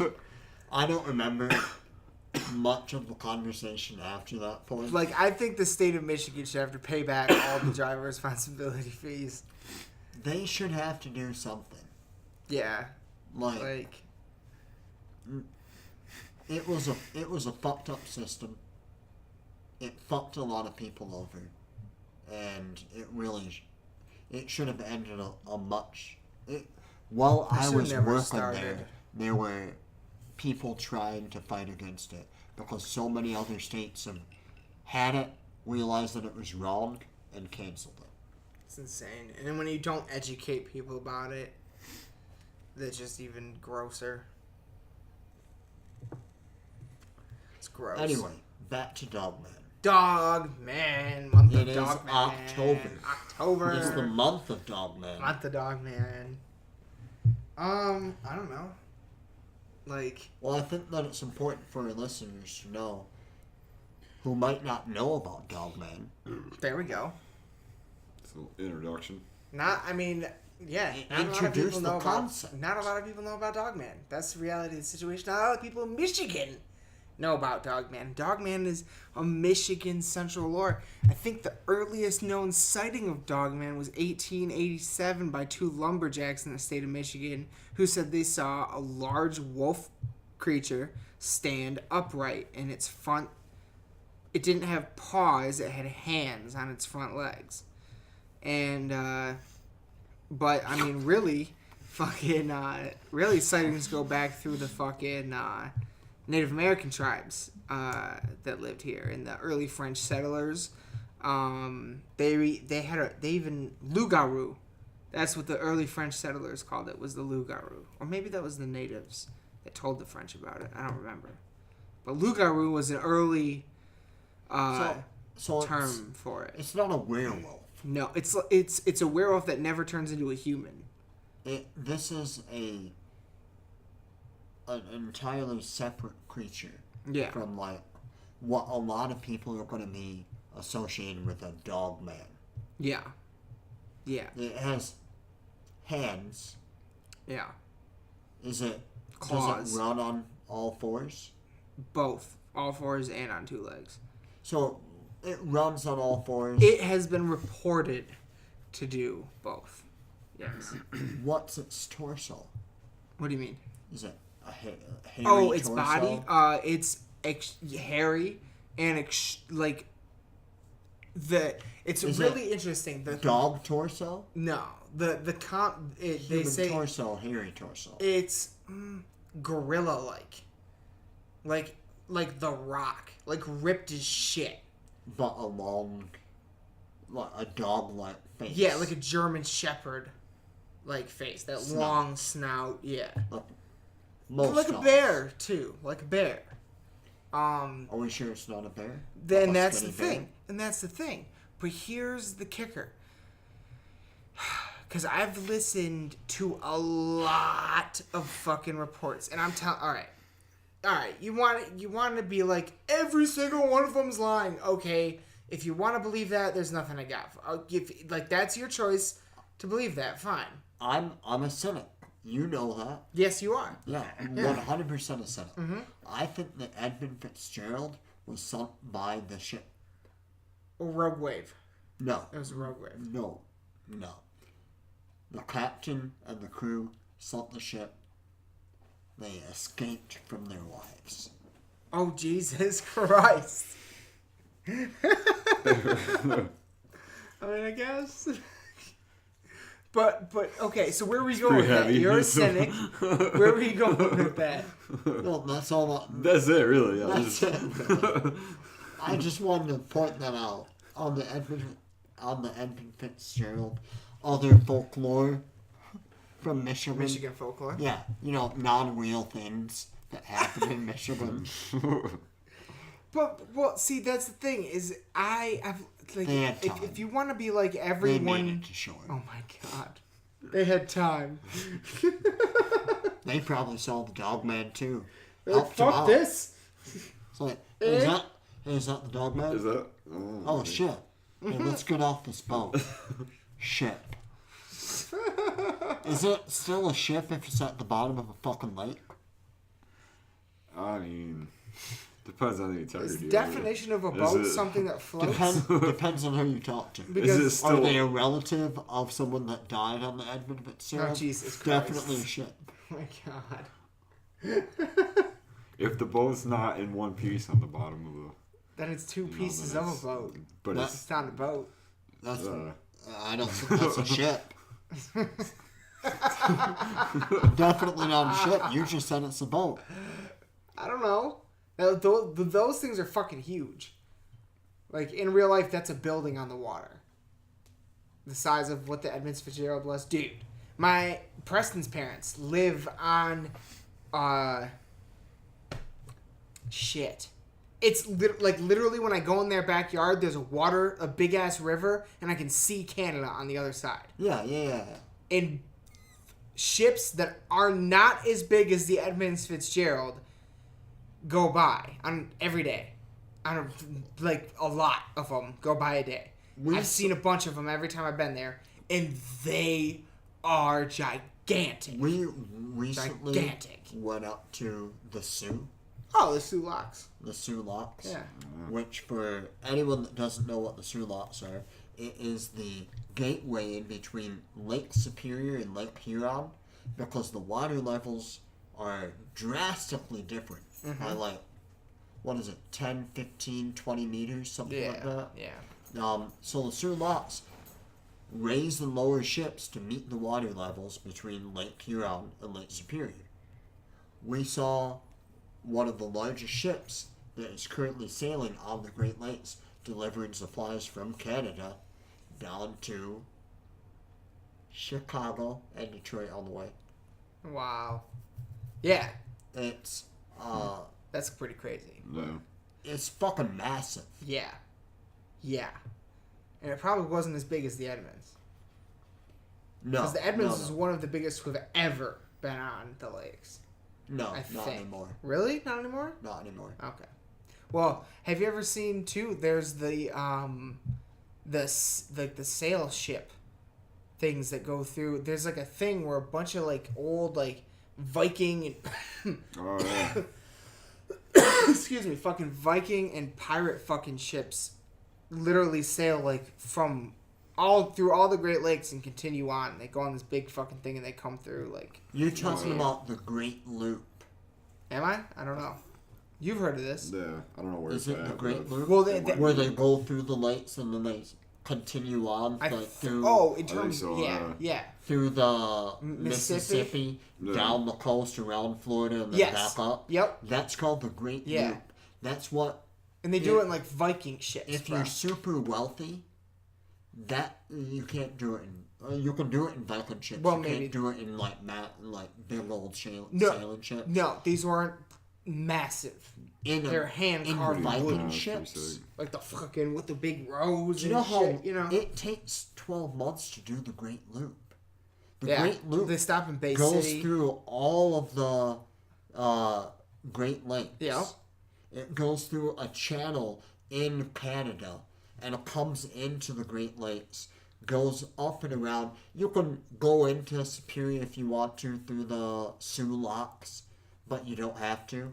So most of them just go through Erie to Huron, into Lake Michigan, into the fucking Mississippi. Take the Mississippi straight down, it takes you out into the Gulf. And you can go out the Gulf and around the tip of Florida and back up and straight into Canada all over again. A lot of insane. very wealthy retired couples do the Great Loop. It takes 12 months, so they do it year-round. That's how they spend their retirement. That's crazy. That's That's what I want to do with my life. I want to be at that point. Well, you've always wanted a houseboat. Always. But I'm trying to talk Gabby into it so bad. She doesn't know how to swim. Oh, Jesus Christ. She's terrified of deep water. What? Terrified. What? Terrified of deep Are water. you serious? Can you not hear me? I can hear you. I just can't believe it. That's mind-blowing. Like, if I've it's- been scuba diving. She's tall, so if it's over like 5 feet, out. Wow. That's crazy. We went to Pictured Rocks. She loathes swimming with you, doesn't she? She went to we don't go swimming. Yes. just to reach an even Just cut that out. agreement. We went to Pictured Rocks. We went to Mackinac Island. We're getting married on Mackinac Yeah, Island. yeah. Yeah, she hates it. Oh my god, because she has What? to go over the water to get there. Loves the Wait, island. Hates You're getting the married trip. on the island? Yeah. We're doing this on the island? Wow. I thought it was just in Mackinac. I didn't know it was on the island. Told you like 25. You told me where it was. I didn't know Billion it was on the times. island. Yeah, I told you where it was. You just On said the an island. address. Mission Point. Didn't even tell you an address. I don't know Because Mission. it's on the fucking I island. don't know that. No one needs an address if it's on the island. That's fucking awesome. This is gonna be great. I haven't been to the island in years. Oh yeah. Yeah. Whole That's wedding sick. that's gonna smell like horse shit. Jesus. Well, there's that. Oh my god. Is that to believe. you or picked me? You picked it. I didn't pick shit. She was Really? like, what do you think about this? I was like, yes. 100% as long as you stop asking me. First thing. What? No. No, it That's was- Bullshit. first. It was not. I turned down a few things. Oh. I was gonna say, this sounds like something right up your fucking ass. I thought this was all your idea. No, but I love the idea. Yeah. I mean, it's- there. yeah, Yeah. it's awesome. So. She. So there were like a few different ideas. I was like, yeah, okay, yeah, okay, yeah, okay. And then she said Mission Point on the island. I was like, Yeah. okay. How much Now is we that? talking. How much is that gonna cost? She's like, it's actually gonna be cheaper than anywhere else. Yes. Yeah. I've spent thousands of dollars already. I don't even know where it came from. But like my bank account hurts. Yeah, you say that, but Oh man, it's gonna be. it's if you had my bank account, you'd be killing yourself. Like, You have no idea. I might have an idea. You have no idea how close I would be to suicide. Oh yeah, Like, yeah. dear God, You know what's not on Mackinac Island though? dogman. Dogman. That's We've made it full circle. That's debatable. well. Deer make it over during That's the true. winter. And wolves have. Yeah, I know wolves have been on the island. 100%. Yeah. They shoot them. Well, you kind of have to. You can't have a predator What like that the on fuck the are island. you gonna do with a wolf on the Yeah, island? yeah, you can't have a predator like that Yeah. on the island. Yeah, that's an issue. He's not a predator. But see, I mean, okay, so like, what do you guys have to say about Dogman, Aaron? I don't know. I mean, What do you really know of Dogman, Aaron? Honestly, not much. Just what I've told you, probably? Yeah, kind of what we've been talking about and stuff. You seem like a So, like- cynical guy. You Well, don't here's- believe in here's- dogmen, do you? Here's the thing, like I know that there. Say yes, and he didn't say no. Yeah, well, see, that's where I stand on most things. I think, which is kind of why I'm not gonna say yes. I'm not gonna say no. But I believe that they could Look, and I've never really made this clear before. Where I come from on extraterrestrials absolutely exist. Whether or not they have 120%. whether or not they have visited Earth is the debate. Where I'm at on that, on the Bigfoot, on Dogmen, on ghosts and and afterlife stuff. Here's where I start at is I want to believe, but extraordinary claims require extraordinary evidence. I go into it wanting it, but if the evidence isn't there, it isn't there, and I'm not gonna make it up for it to be there. Yes, Jordan. So then, why did we spend 6 years driving around looking for dogmen? Like literally, it's this 5 nights a week, driving around for hours. It's the same reason there's still I shows don't- about Bigfoot. I'm not Because saying like people want to be the first one to find. I'm not saying what. Yeah, but we didn't have Yep. cameras. Yep. We didn't have shit. Yeah, Okay. no, we had We- nothing. This was before all that. So all Before right. smartphones, We were just driving aimlessly in the with dark. windows No GPS. windows down, saying "Dogman." Well, we would just do that as a joke. Well, We wouldn't. what's that? Yes, we didn't do that a lot. We just did that when we were trying to fuck with other people. Was there? We did that a lot. We did that a lot. So either we were fucking with other people who were asleep at the time, because no one's awake at 2 a.m. when you're driving fucking around with in the other back. people in the car. When you're driving around in the back country at 2 a.m, no one gives a fucking shit. Well, that's the other reason why we went there, is because it was a place where we could do whatever we wanted. But we would always call it Dogman hunting. Dogman hunting, yeah. Never found him. Never saw. No. I thought I saw him once, but Is there- I can't tell if that was reality or not. For alternate reasons. Okay. You catch my I drift? guess it's Okay. I can't tell if it's reality or not. I imagine there was probably a fair amount of that involved, but what I don't, is, I mean, is there like physical, like tangible evidence of this? Or is 100%. there, like- There's a lot of dog hair and man skin. Okay. Okay. All Is over there- the place. Calm down over there. Okay. Calm I down don't know over if there, I should Sherlock. believe you about this or not, because you're... Okay, let's go over the credible stories. Here's a second.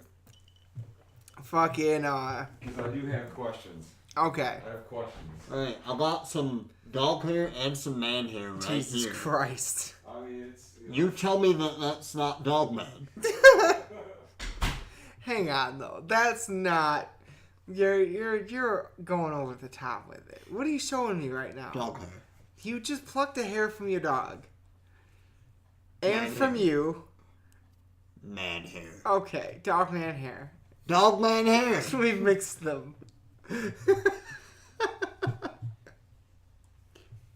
My dog is so tired right now. He is, I can tell. Henry's here with us, everybody. Henry the dog. If Quiet. Gabby ever listens to this, she's going to be mad that she's never made an appearance on the podcast, but her dog has. Quietest dog in the world. What are you guys going to do with the dog when we go up to get you married? Take him. Oh, What are you talking about? shit.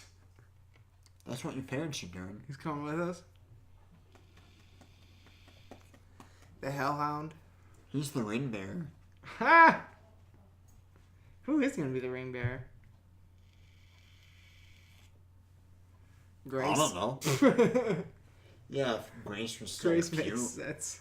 and like 3 years old, Yeah, now she's like... You remember that age where, like... where she painted on my shirt and it was okay because, like, how could you yell at a 3-year-old? Yeah, but you remember that age when you're in high school and you just want to, like, hate everything you used to love because you want to be older now? And now you're old and you love everything. That's when you get into your late 20s. But, like, in high school till, like, you realize it, you just, like... I want to be... You're trying to separate yourself from that because you want to be something different. You're trying to reinvent yourself. I'm getting to the point in my life where Or just invent yourself for the first time. I'm getting to the point in my life where I'm your dad. I literally cry about everything. You know... Like,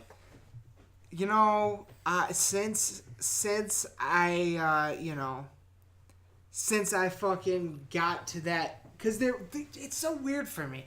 Because I was like, for a long time, I watched a Blue Jeans commercial. Oh, Jesus. And I started sobbing. Oh, my God. Because it was... That's not my dad, bro. That's my mom. No, that's definitely your dad. Your mom is the strong one in the family. What? Don't forget Hold the fucking phone, bro. My mom's the crier. No. She cried at Fresh Prince of Bel-Air.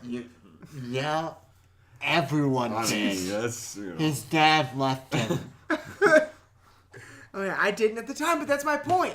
That's my point. Is like, you were with me. You were with... See, that's why you're my best friend. You're about to be almost 30. Fuck 29 you, years old. No, I'm Peter Pan. That's I never literally go. next month. Shut up. That's I literally... don't age. Literally. Time is a construct. Next month. Time is a construct. Doesn't matter. For all the listeners out 18. there, no matter what he says, his birthday is November 31st, 1989. And he's about to be 29 years old. Even if he covers this up and, like, edits this out,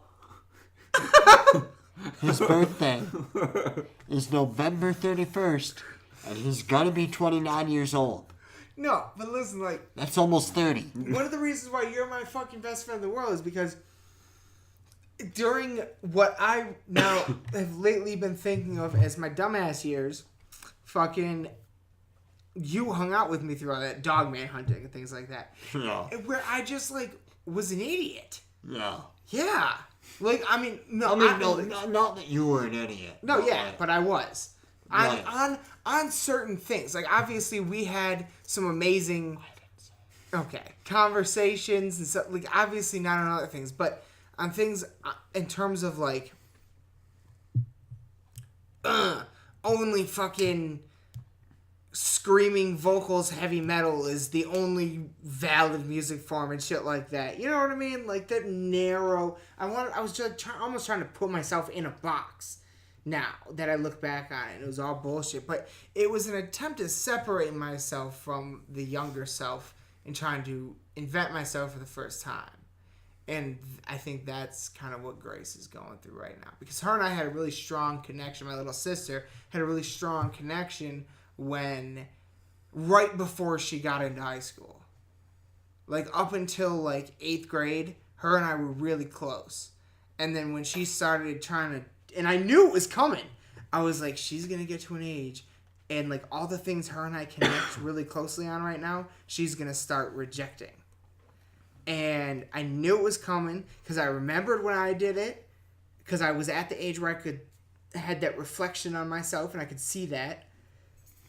And now she's doing it. Which is why some of the younger parents are the best parents. Yes. That's true. If I had a kid right now, it would be awesome for them. Not me. When you get to the point where you're 50 and that's happening, like your parents are, yeah, they can't understand it anymore. Well, they're killing it with Grace. But that's also because they're taking the hands off, don't give a fuck approach. And Grace is smart enough to figure it out. You also have some of the best parents alive. They're great. Like, no matter how you feel, no matter what you say. No. Your mom and your dad, yeah. Mr. B and Mrs. B, are the best surrogate parents in the entire world. Which you had, yeah. They're good. The only, and I can't... And Grandma Bargerstop? Killer. She's a monster. She's savage. I'd murder people if she told me to. She would murder people. She knows people that would murder people for you if they're still alive. If she hasn't outlived them. You might want to cut the people that she out knows. Because look, I'm pretty sure that she has murdered people. I mean, or had people murdered. No one can rule it out. That's all we can say. No one can. Hey, it was Detroit. It was the '60s. That's all we can say. Yeah. That's all we can say. I found out that she actually... So one of my coworkers, Adam Coutts, lives out in Ovid. Okay. Oh, okay. I drove by your grandparents' house. Yeah. On the way to his house. Oh. Literally, you drive by their house, turn left, and go up, and... Yeah. The left turn right after their house? Yeah. No shit. That's crazy. Hell yeah. Yeah, it was super crazy because I almost stopped. That's I was like, wait. I haven't been up there in a few years. Yeah. At least on that specific stretch of road. Because usually when I go up there, it's because I'm bored enough to... Hunt for dogman. Which, coming back to... Aaron's got questions. Aaron wants to know about... I thought we were going to go into something else, but... Aaron... No, we're going into it. Aaron... What do you have questions about? He wants to know about Dogman. He wants to know about legitimate... He's like, where is this coming from? Because you hear someone say the things we've said, like, what the fuck are you talking about, right? So for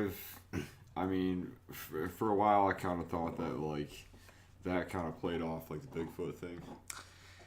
And, like, to me, it's kind of the same thing, like, you kind of, like, well, maybe not. Okay, but Bigfoot actually exists. Yes, he does. Like, he. There are multiple big feet. There's the Yeti, there's the swamp ape, there's the Yaren. Bigfoot is a species of Homo sapien primate. Yep. That exists in, like, a lot of the northern and, like, mid-range climates throughout the entire Pacific world. Northwest, the Himalayas. Yeah. Throughout the entire world. Andes Mountains.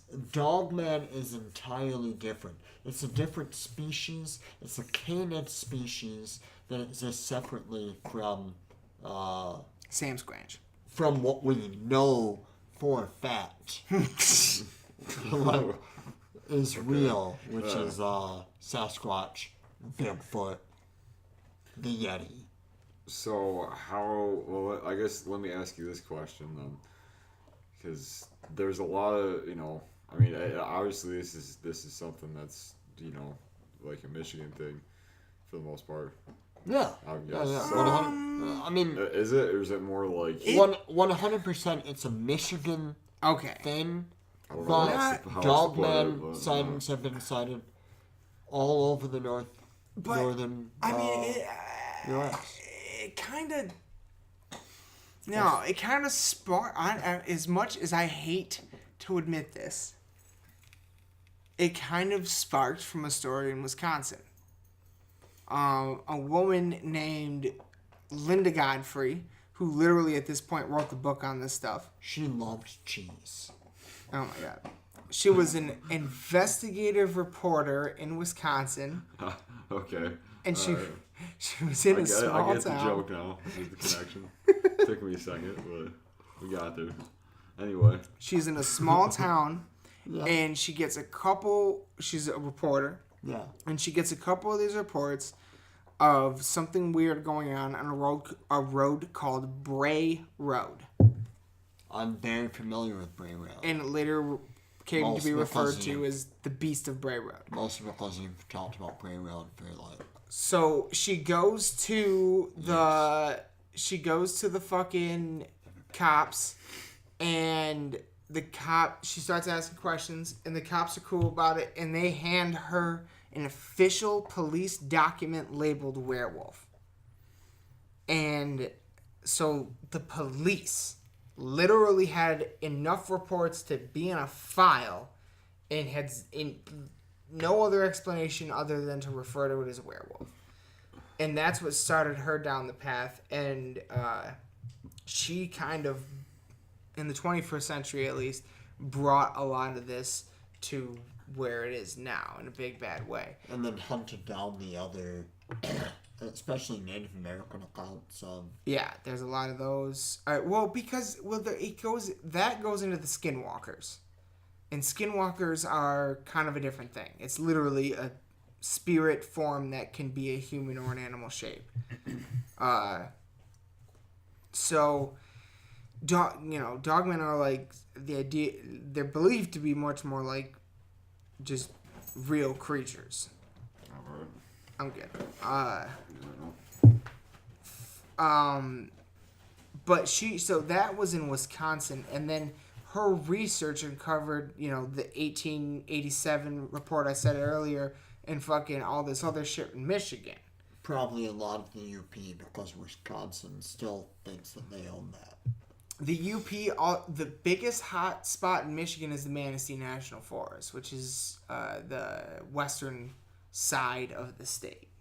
Yeah. This chunk, like if you hold up us, you gotta explain this. If you're Us people from in Michigan, yeah, hold up your right hand and look at it. that's our map. And then look at your pinky. Yeah, the pinky. And going down. And maybe half of your index finger, all the way down to like your first fucking line in your hand is about the Manistee National Park. If you're not from Michigan, just forget this entire reference and just look up a map. Yeah. So national forests though are where a lot of the reports come from. And in terms of like crazy credible reports and stuff like that, the one Traverse City all the way down. Traverse City to Grand Rapids, pretty much. It's All a little the bit way north of Grand Rapids, but still. My bad. There's some lake up in the Manistee National Park where people had it rented one weekend and it got attacked and fucking police came, and you can look up the photos, the official police report and everything. There are fucking claw marks like 6-7 feet up. There are paw prints, not bear prints. They're canid paw prints. Unless it was all faked, it's a really crazy account. Just look Dogman attacks cabin in Michigan. Yeah, but like, so bears and wolves. Okay, hold on though. Have similar. In terms of that, yeah, a bear could have attacked it and it might look like a dog did it. No, I'm not saying that. I'm saying that a bear could have attacked it and a dog could have followed up. Okay, sure, yeah. I don't know if you've ever met my dog. Met a lot. He might not look it right now, but he's pretty smart. And if a bear ravaged, like, a fucking gyro in my backyard and just shredded off some meat, he would be all over that shit, scavenging Sure. anything that's left over. Yeah. But here's the other thing, though. If we're going over all the reported accounts, okay? Because like I said, extraordinary claims, extraordinary. I'm looking for these very specific things in eyewitness accounts. I'm looking for ways they say things and things that they say, specific words that they choose and things like that. And if you're, all of us at this table know what I refer to as woods people that from northern Michigan. They live in the woods, they hunt, this is their life, they spend their life out there.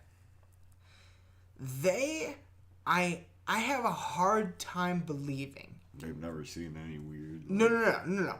I have a hard time believing that someone that spends their life in the woods like that is going to misidentify a bear.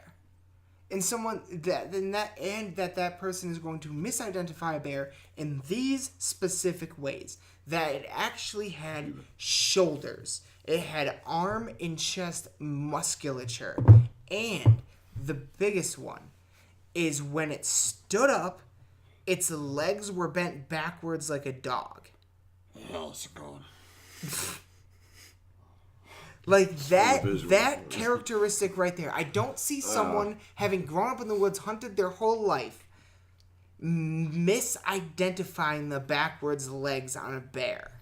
I don't see that, because bears' legs have a very specific look. They're short, they're stubby. Okay. Even a bear with mange isn't gonna look like that. So I feel like you know what you were looking at when you saw it. Like, you know, yeah. like, if you're experienced. At the same time, Cheney was Cheney was a hunter throughout most of his life, and he shot him on purpose, bro. He shot him on purpose. The man doesn't have a heart, literally. I'm not. He was alive without a pulse. He was alive without a pulse. I know a lot of people from the UP that are alive without a pulse. That are alive and have literally nothing better to do than to be like, oh yeah, I saw a dogman on that one time. Okay. Really? Really? I mean... Really? Have you been to the UP? Yeah. Have you spent some time in the UP? No. Maybe they panicked and were like, yeah, it was this creature. But you're going to tell me Go to the UP and spend a week. Like, every single person. You're telling me every single one of these accounts. Munison, and I'm not just talking about UP. The Sioux, like, here's the thing: is these accounts of these things are through the Midwest, Kentucky, outside of those places, Tennessee. Well, then why haven't we seen them running back up north? Can I pose a question to rope this back together? Yes, absolutely. So there's a lot of shows about like Bigfoot and stuff. There's a lot of those like finding Bigfoot and stuff, and like there are shows about dogman. Are there? No. Well, I mean, he's lying. Well, what I'm trying to get at is on every one of the shows they have like eyewitness accounts and stuff, and people that have like experienced shit, and they're like, okay, well, let's go and like go to these same places and stuff. Mm-hmm. So I mean, like if there were enough accounts and stuff, wouldn't they be able to figure out kind of like where these spots are at, and like, or would they be able to like trace the? There is a website called The Cloaked Hedgehog. I swear to God. Okay. CloakedHedgehog.com, and it's a dogman site. And they have a dogman sightings map where it's literally a Google map with a whole bunch of red dots where it's been sighted. And you can zoom in and out and click on it and all that shit. It's all over the country. It's literally everywhere. And I actually, I was trying last night to do a little bit of research and maybe find a recent account of something somewhere. I got to do a little bit more. I'll do that on the next episode, hopefully. But I found a website that was Dogman of the UK. People are seeing it overseas, too, apparently. When was the last account of it? Or like the last... There was someone... I want to say I want to say a trucker earlier this year saw it. I can't remember if it was Jackson or Grand Rapids, but right outside of it. Jackson and Grand Rapids are fairly hot spots. People a long time ago saw it a lot just north of Detroit and like in the Bath area too, but not as much lately. Like recent reports, like in the last 10 years, have been pretty centrally located to the western portion of the state or the upper eastern portion of the state. Yeah, if you're going before the year 2000, there's a little bit more spread out, but yeah, not that much. In the 90s, a lot of people were seeing it by Jackson and stuff. So I guess my next is like, when was the last actual Bigfoot sighting or anything like that? Well, you know, I mean, there's websites. I mean, what do you consider the last actual Bigfoot sighting?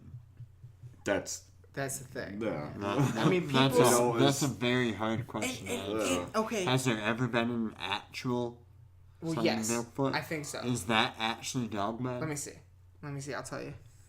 See, I don't know. I don't know if that picture's real or not. I don't know what this video is. But the picture you had up a second ago, I know that picture. I mean, but see, I don't see why that couldn't be a wolf print. Wolves get fucking enormous. That could be easily a wolf print.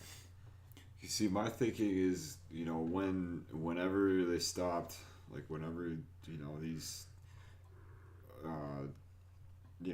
people were coming forward talking about, you know, they saw this, like, at what point did it turn to something else, or did it, you know, is it... So my think about it is, there are so many species on the planet Earth that we've discovered within my lifetime.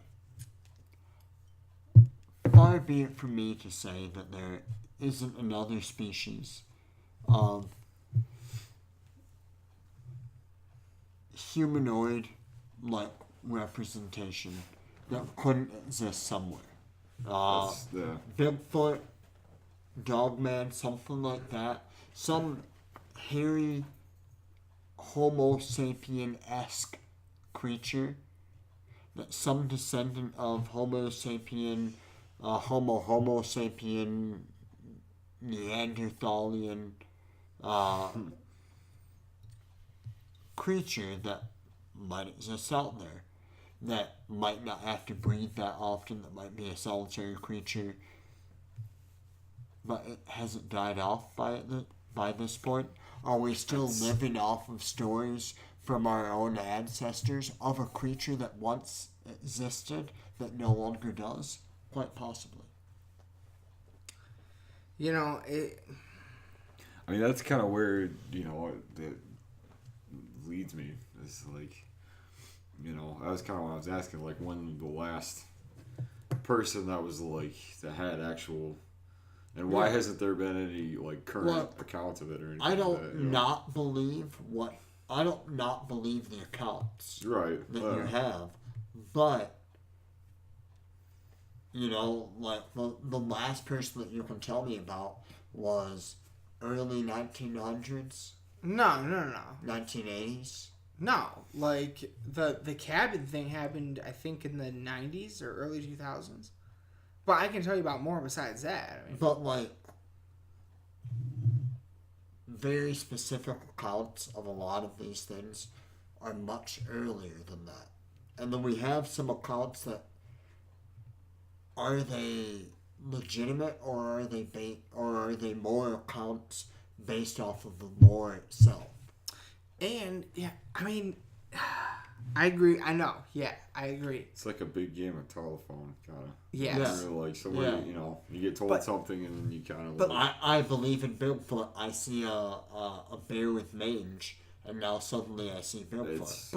But let's consider the climate for a minute, all right? Because here's the fucking fact of the matter. It's hard to consider the climate because it's always changing. All right.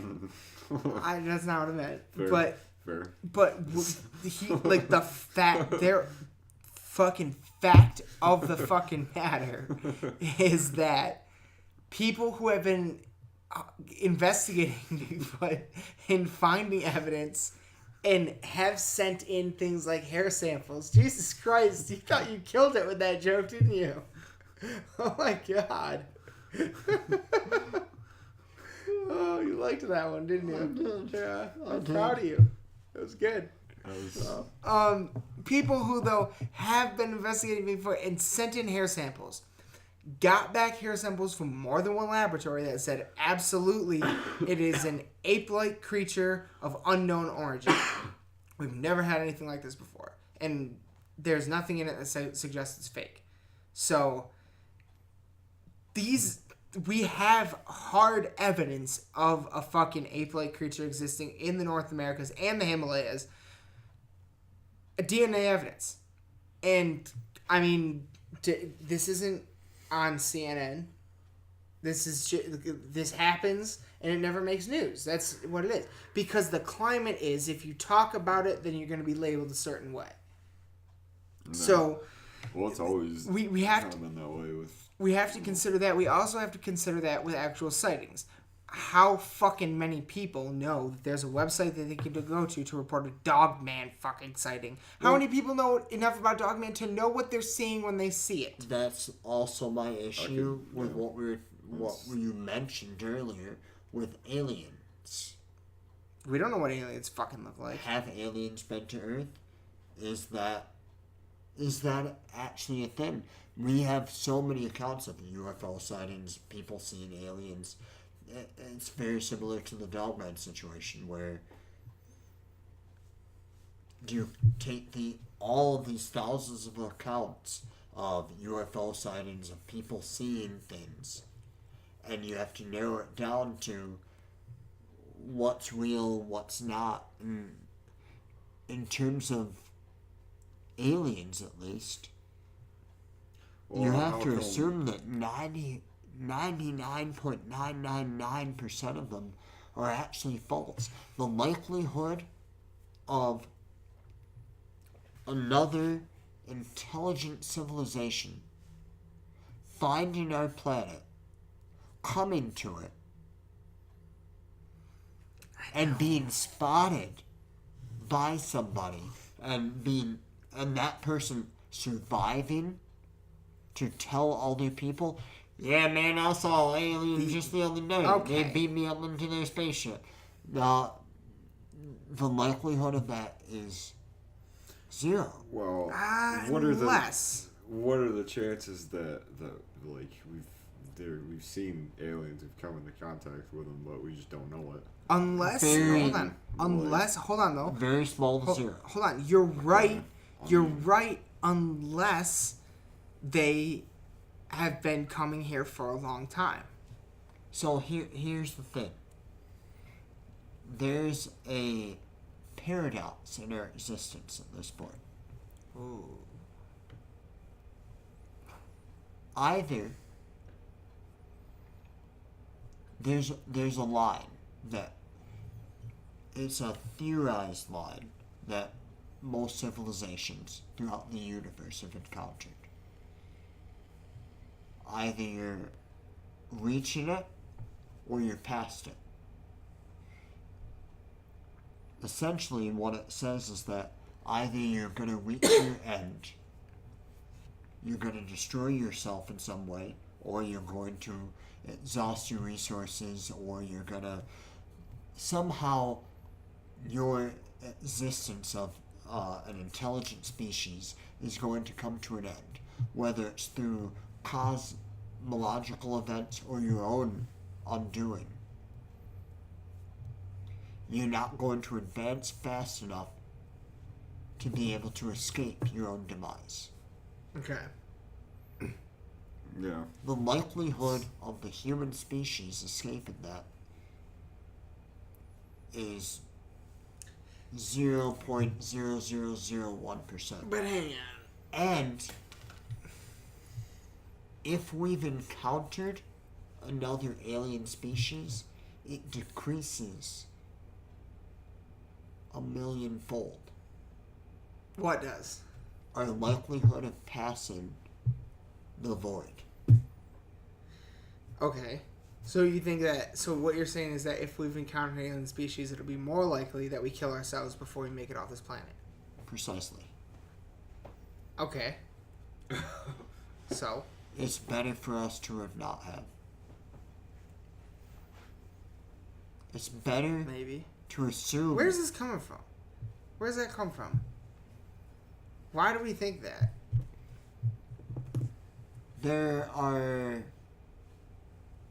predictions based on what we've seen in the universe, I have a problem with this. which is minimal. But you have to Is this admit... the Stephen Hawking thing? No, not entirely.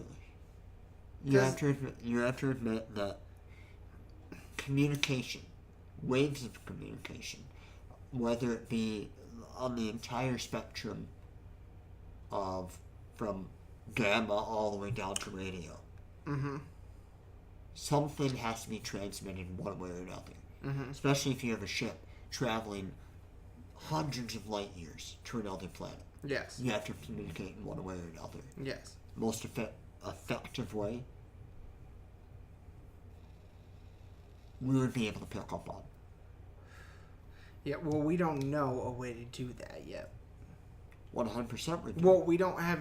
Really? Like we someone have who's... radios. Yeah, but someone who's 100 light years away, I can't talk to you as instantly as you and I are talking to each other now. Yes, but it would still come through as radio, microwave, gamma ray, some kind of radiation that we could pick up on the spectrum. We're scanning every frequency possible. It would show up. I feel like an asshole. I don't. Well, I mean, is there a possibility that like we haven't come across that kind of information Very as slim. far as like how to Very slim. That's where I was very going. slim within the radius of our galaxy that we've been able to listen to, that wouldn't have been able to find us within the same amount of time. The issue is, you have a good point. Well, hold on though. What if they've been here a lot longer than that? Okay, sure. What if they have been coming to our planet on a regular basis? What if we are a byproduct of some alien species? Why, if I were to choose if gun to my head, if I were to pick a most likely theory, it's panspermia. Yeah. The idea that... So we are the aliens. The idea that bacteria or some sort of living organism was transported to our planet Via during asteroid. via something. asteroid or comet or interstellar body. Mm-hmm. Somehow moved in the formation of our solar system. There was one asteroid that happened to have, or 1,000 asteroids that happened to have some bacteria that hadn't died inside of it. Maybe Mars had intelligent life and got bombarded by solar rays due to a thinning atmosphere and fucking asteroids, and some of that DNA crashed into an early Earth. Maybe we're the third made us. generation. Yeah. More than likely, Venus had life first. Venus Then Mars. or even Europa. Then- We could be Europans. Europeans. That's less likely. I mean, there's Europeans also is a Crass Tyson It's, joke. it's the ice shield. Yeah, that's true. there is the whole what if we're just I mean, I don't know if that connects or whatever, but just the big like simulation. It's all just one big simulation. That's You know what I'm saying? no matter which way you look on it, that's all that we are. I mean, Well, it's to a No, point. no could matter what. always look at it that way. The only thing that differentiates what you're talking about from reality, or from one perspective to another, is somebody viewing it. See, But though, all that we are is just a simulation of the universe. We are happenstance. Yeah.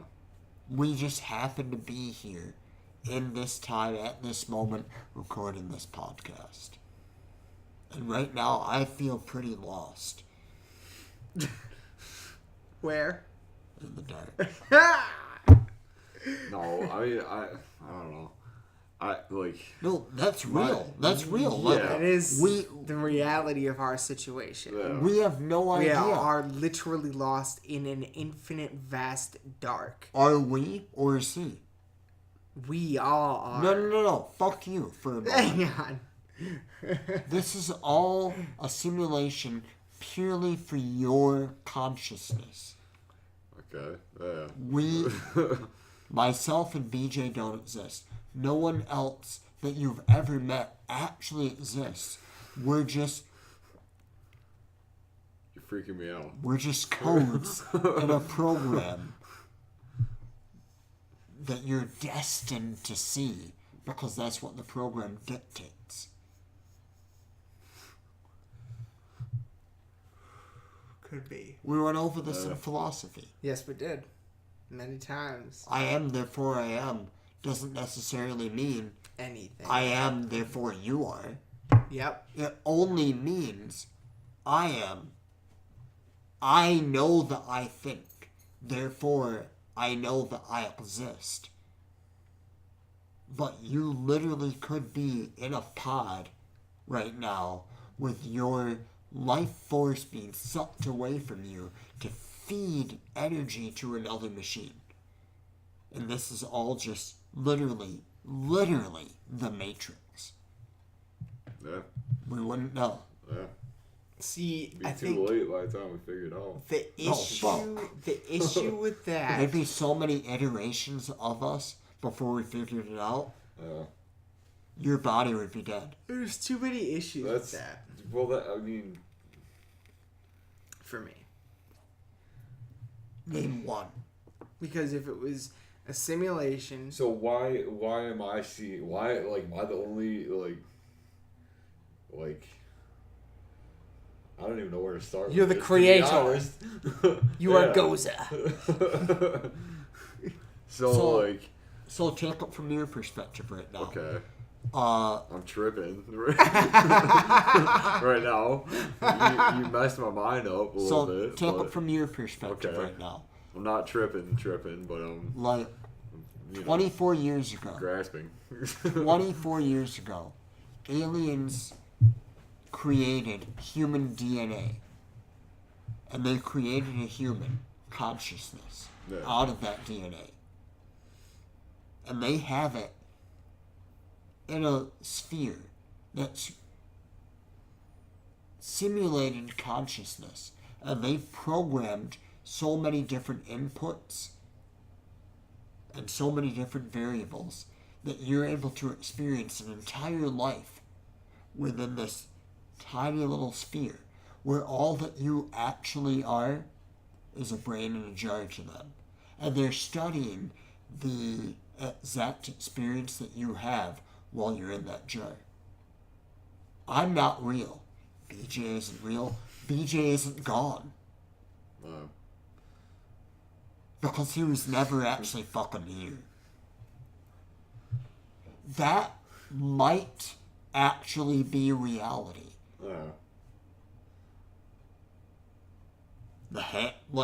Put your hands out. Put your arms I'm out. not gonna do that. Do it. do it real quick. Because this clapping, that's fake. You never actually did that because you have no physical self. That could actually be the reality. And we have no way of differentiating that from what might actually be reality to the fact that BJ might be real and might have his own thoughts. And the part that freaks me out the most is that you might be thinking me, BJ might be thinking me, you both might be real things thinking me, and I might not be real. I might be the only thing here that's not actually real. You want to know how? See, because he used to do this to me like 10 years ago. And you want to know how I figured out it's all bullshit? Because when I'm not there, you two still have to go to work. I don't think that, and I wouldn't think that in a simulation. In my simulation, no one would work. So No. what makes that different from being like, oh well, it's just I'm just because okay, so when you sleep, you're seeing, that's your subconscious, right? Maybe. What you're seeing, maybe. Maybe. So, okay, so now that's a whole other, you know. Or is it wormhole, I pre-programmed? Or is it pre-programmed? Is that into- reality? Yeah. Is that, you know, is it switched? What is reality? You know, the only thing that you can ever actually know is that you are, because you think. Do you think? I mean, no. Therefore you are. No. That's the only fact ever in life. I think, therefore I am. I know that I am real because I'm perceiving the world around me. But no one can know ever as a permanent fact that anyone else is actually real. There is no determined way to actually prove that fact. There's no determined way to actually prove the fact that this is a table, right? No. Well, but if someone smacks you in the face with it, It functions as a table. From my it perspective, feels like a table. from my perspective, Against your I face. can tell you one thing. I have interacted with things that I have set down on this surface. So by definition, you understand. It acts as a table. You act as a human. That acts as a cat. Henry acts as a dog. I interact with all of these things on a daily basis. Therefore, it doesn't matter whether they're real or not because they are part of my reality. Yes. That's where Gabby sees things. She doesn't think that in depth about it. She just says, fuck it. I gotta go to work today. That's real. It's like it's like that Burt Kreischer special where he's like, I woke up from my dream and I called my dad to tell him about it. And he goes, you dream? Yeah? You don't? No! I go to work and come home tired and go to sleep like a man because I have to wake up and work the next day. What do you dream about? Fucking ponies? Sometimes. For the record, everyone, Burt Kreischer's Secret Time is one of the greatest stand-up specials ever. I laughed so fucking hard. It made me so happy. I've seen it like 4 times now, and it still makes me laugh. How do the same jokes make you laugh? What's his other friend's name? Not Joe Rogan. Tom Segura? Yep. Okay. He's got like 30 His specials on his Netflix. stand-up special, the current one on Yeah. Netflix, is fabulous. Really? So, See, because I tried to watch one and I wasn't that into it. So which one were you watching? probably the same Because- one that you were, but I Oh, was really into it. I just because our dug deep. realities are different. Oh, Here we go. Here we go. Which one though? You don't remember?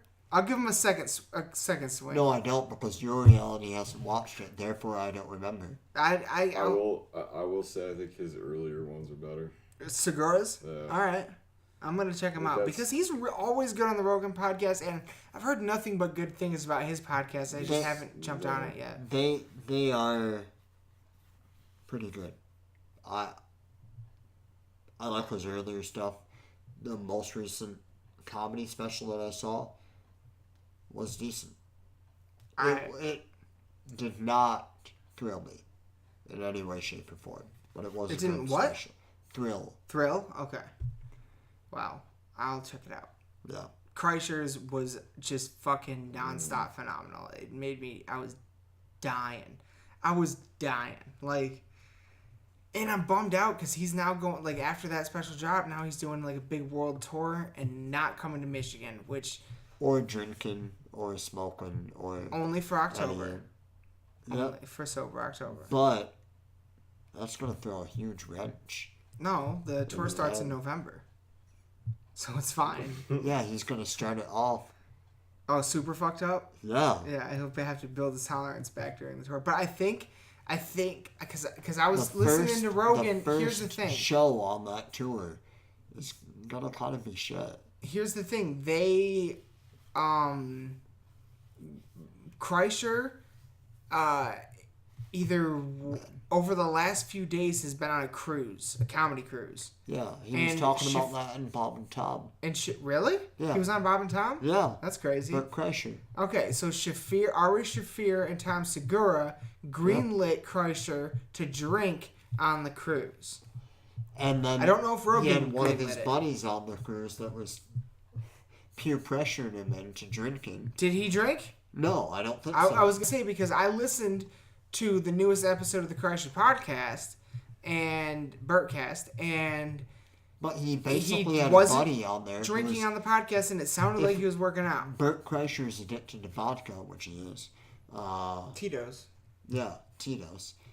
His friend is addicted to food, and his friend was like, "Everyone's staring at us. Well, You drink, but I'll eat. with It's okay. No, I won't tell anybody." with the amount that Kreischer's working out, they should be pounding the food. They shouldn't be depriving themselves of food. He's lost a lot of weight though. Oh yeah, they do great. They do great. I'm not doing sober October with them, but I'm trying to cut out sober more sugar than I already cut out. It's sober September. What are they doing sober October? No shave November. Drunk December. And just keep drinking January. Just keep drinking January till fucking April. Just drink through those. You don't need those months. If you Time live is a in Michigan, construct. you'll understand this. There's a winter for like 9 months of the year. Yeah.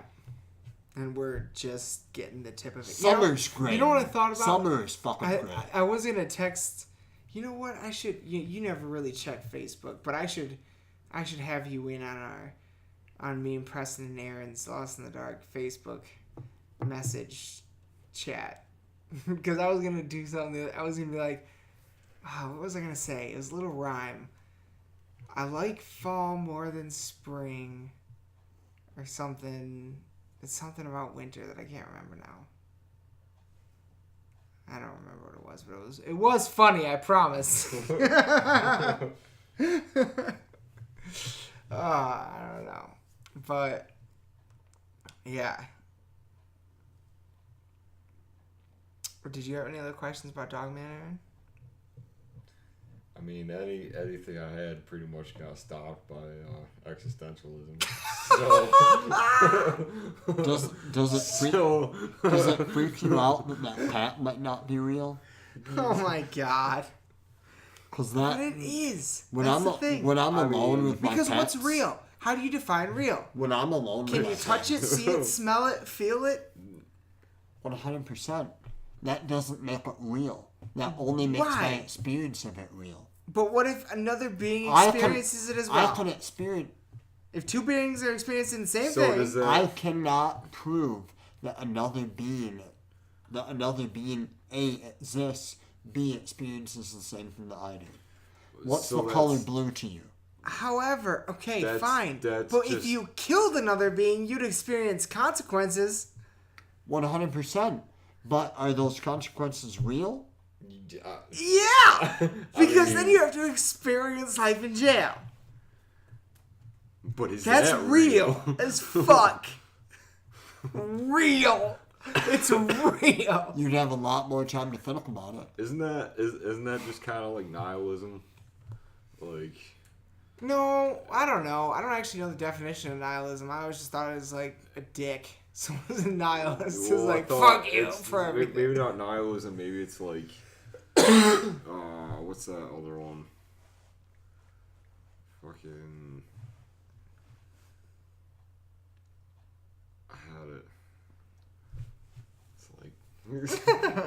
I don't know. Nihilism is You the know- rejection of all religions and moral Okay, principles. so what is nihilism? What's Wait, what's a Often in the moral- belief that life is meaningless. What's a moral principle? Because I definitely reject all religions. not That you can do no right and no wrong. It is Right the, and wrong is Nihilism is on basis of perspective. Nihilism is the extremist of determinism. Oh. atheist. Oh, that's what you're looking Atheism. for? That's what I was See, looking for, not atheism nihilism. isn't, because people, that's just like the That's- social justice That's warriors. purely just They the get crazy. rejection of But it's the same Religion. idea though, isn't it? determinism. That's where I'm at. No. It's Atheism is not, it's close, but there are nuances that are different. What we're talking about is just literally to blow your mind. yeah, but you've left me with so many questions. You know, And, the, like, be- losing you know my the mind best over part here. about it? There are no answers. Yeah. No. Yeah. Just keep These asking. these were the conversations on our Dogman drives that, And yeah, then this I know is that, what we talk about. I know that we're looking for dogmen right now, but have you ever thought about the fact that I'm not actually here? That we're not real. And then we almost hit a tree. Oh my god, that was fucking crazy. I remember you told me about that. And that was one of the craziest things I've ever experienced. Woo! Fucking close one. I mean, Real that's- close. Nah. Maybe for you. I'm not real. Jesus Christ. You could have died. Because you have to experience everything. See, it is like Yeah, because that's the but- thing. yeah, That's but the thing. see- Is we can go back and forth on this shit all fucking day, And I'll always be right. and so will I. That's the issue. Exactly. And so will our listeners. You're real. I'm not. That's the thing is that there is no way to actually get an answer. So all you can actually do is exist in life. Do what That- you do. That makes Figure it sense out. to me that you would say that. I feel like there was a tinge of. There is a tinge of you're a construct of my imagination. No, I'm not saying that out loud. Think on it hard. Yeah, but see, there's no. No, I've gone over it so many times. You know what I think? You are exactly what I think you are. Because I think you are that. You Well, that's never just- you never deviate or differentiate from who I think you will be. Same Is for that you. okay? Why? Same for my pets. Henry, Roger. Hang on. But there's so much more that goes into that. Not really. Yeah, there is. Name one thing. The fact that we've known each other for who the fuck knows how long now. How often have you met somebody and like hung out with them for a little while and then they're just like you just don't anymore for a while and then like you meet up with them and they're just not, you know, Not the Not same. what? yeah. Like Not they're- the same. That can be explained by a number of different inputs into the Jesus computational Christ. math that makes up your reality. See this? Yeah, you're right. I'm gonna- If hold on, no. Here's the thing. He's right. If Right, if you yeah. if the I am hold on, 100%. hold the fuck on. Falling a knife But it by doesn't the- matter. It doesn't matter because if the here's the thing. If I he's know. right, if the I know. equation existed, it could predict every single word that's going to come out of my mouth at every single moment for the rest of all of our lives. Because it's just a program. But the equation doesn't exist.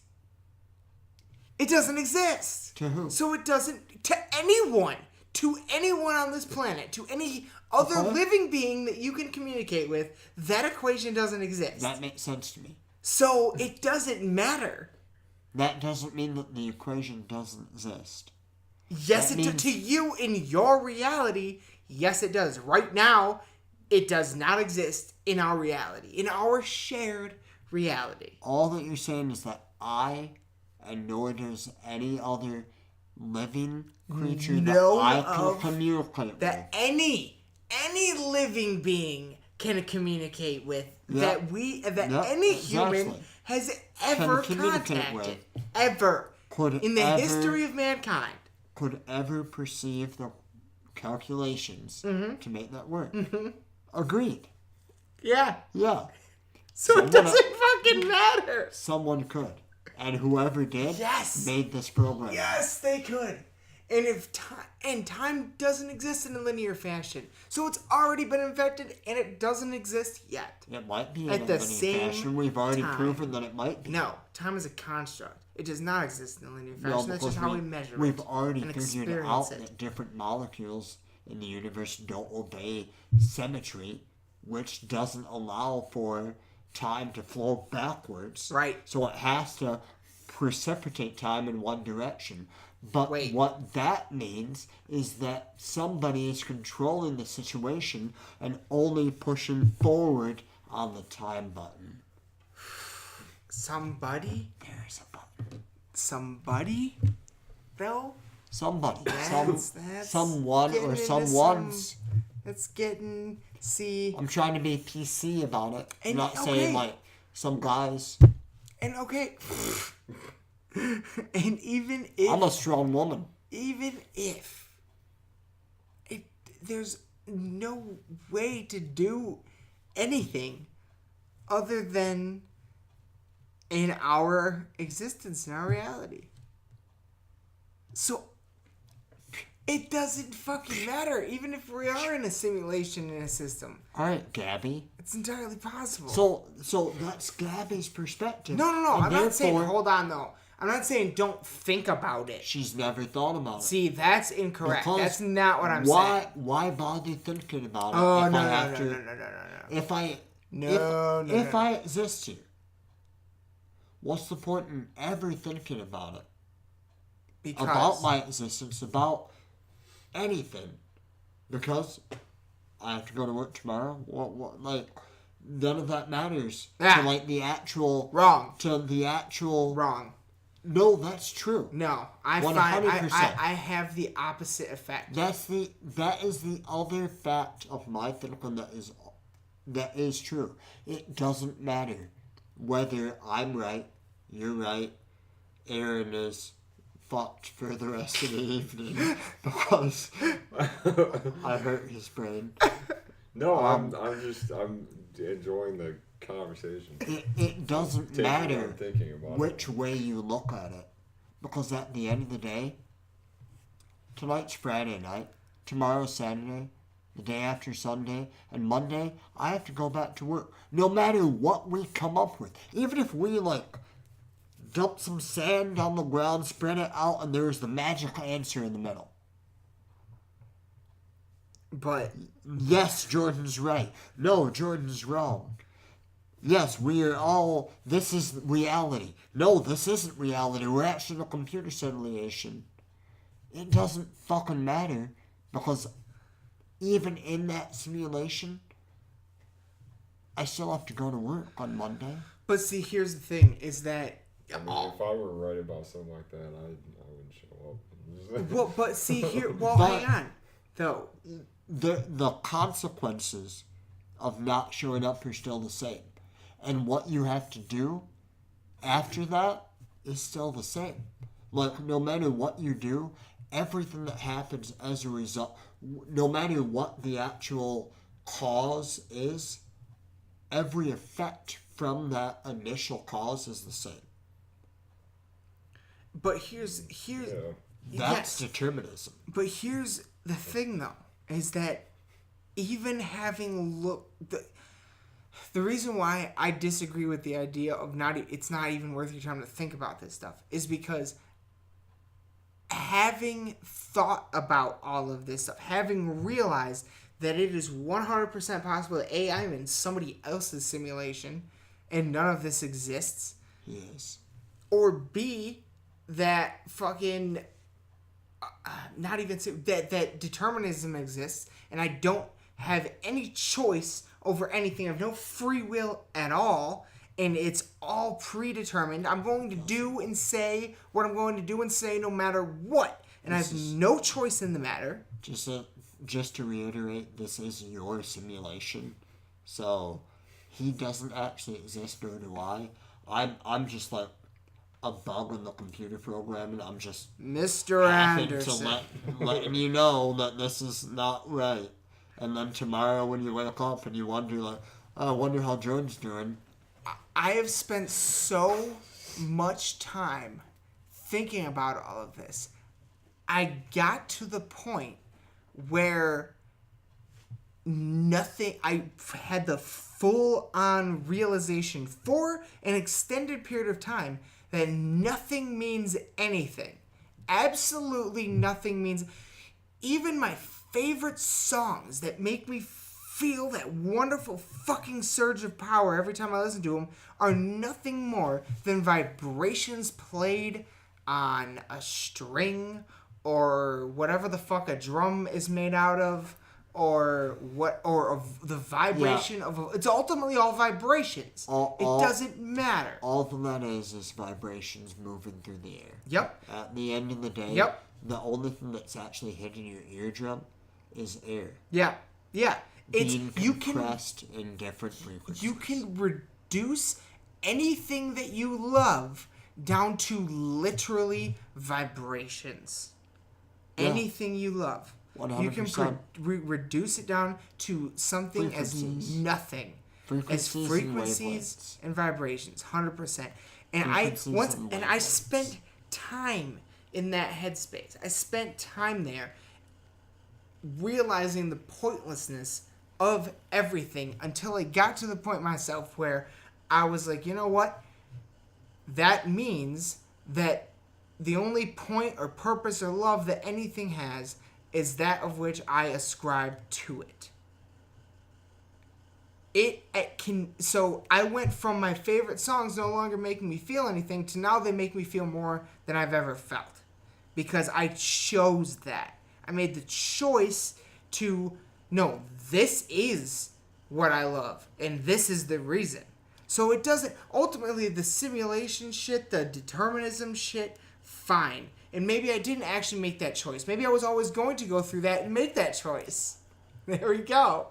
But it doesn't matter. Because I came out on the other side feeling more what I would call love than I ever had before. So there's a way, so even if it's all determined, there's a way to play the determinism. Not really, because... It's all determined. But maybe me having gone through that, saying this on this microphone, somebody else going through the same thing hears it. Yeah. Doesn't that mean determinism? Okay, fine. The determinism itself played itself. No. Yeah. No. In a way, because if you come out on the other side feeling good, then that's what matters. Ultimately, that's all you can do is try to feel good. Determinism isn't bad. It just is. It's just a fact. We just don't want it. We repel. Because we want choice. Because we want to feel like we're in control. Because you believe that you have any control. That perception that you're feeling right now, that, oh God, everything around me is a factor of my imagination. It's all a computer simulation that I'm experiencing. It doesn't matter whether it's determined or not. If you find joy in it, if you are happy... Yes. With where you're at, and you can make choices to be happy in the experience of your music or one thing or another. Because here's the thing, even if you were always going to end up making the same choice, let's say you have two options, and even if you're always going to choose only one option, up until that point of choosing, you go through an experience. Exactly. That experience was going to happen no matter what you did. Right. Because But you couldn't do anything other than experience that experience. right. And then at the end of that experience, the choice that you made was made because of the experiences that you've had up until that point. Yes. Yes, 100%. It's all cause and effect. And the euphoria and joy that you feel, quote unquote feel, But I understand. that is my point. That should be the pursuit. Like To pursue the unavoidable and for some unachievable joy in making a decision that you never actually made. yeah. You can't pursue that though. You can hope. But And even hope is futile because if it's not destined to happen, maybe it just there takes... are people in the world that will never experience what you experience now. No, I doubt anyone will. Or maybe only a handful. Because what your experiences are a random collection of experiences that I trust more in your judgment originally that there's some universal consciousness that's simply trying to I still think that. experience the universe. I still believe in the collective conscious. But its consciousness has no choice either. It's purely just trying to experience the universe that was created. Okay. I can follow that. You have no choice in the matter. But it's experiencing all of But it your... feels like there yeah, is. and that's what it's looking for. Your feelings. Yes. But they aren't irrelevant. To... You. To me. Your feelings aren't irrelevant to you. I mean... They aren't. They're not because I feel them. Right. That's right. Yes. That's what I'm saying. Yeah. So, that's important. But, yeah, exactly. But you're saying that everyone else in the world can fuck right off. What? No. Yeah. No, how am I saying that? That's what you just said. Because my experiences are important to me. And mine to me, and Aaron's name and everybody else's to everybody else. And from my perspective, or from your perspective, or from Aaron's perspective, or from anyone else's perspective, everyone else's experiences Are most important to them.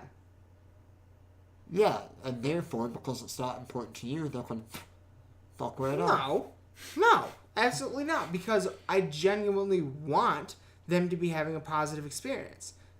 Based So I on don't want your them to fuck previous right off. experiences, you want them to have that.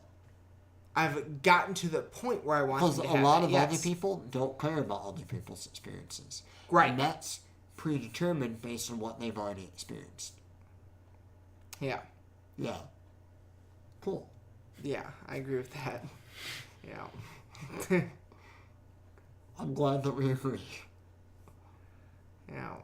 Kinda determined that a long time ago, but I mean, we look at, yeah.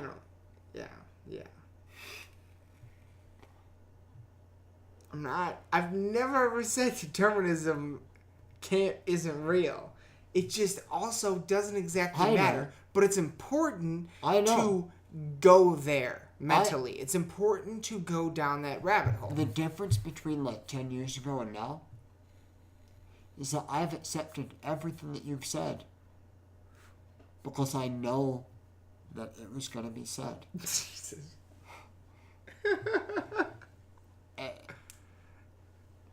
And there's nothing that you can argue different.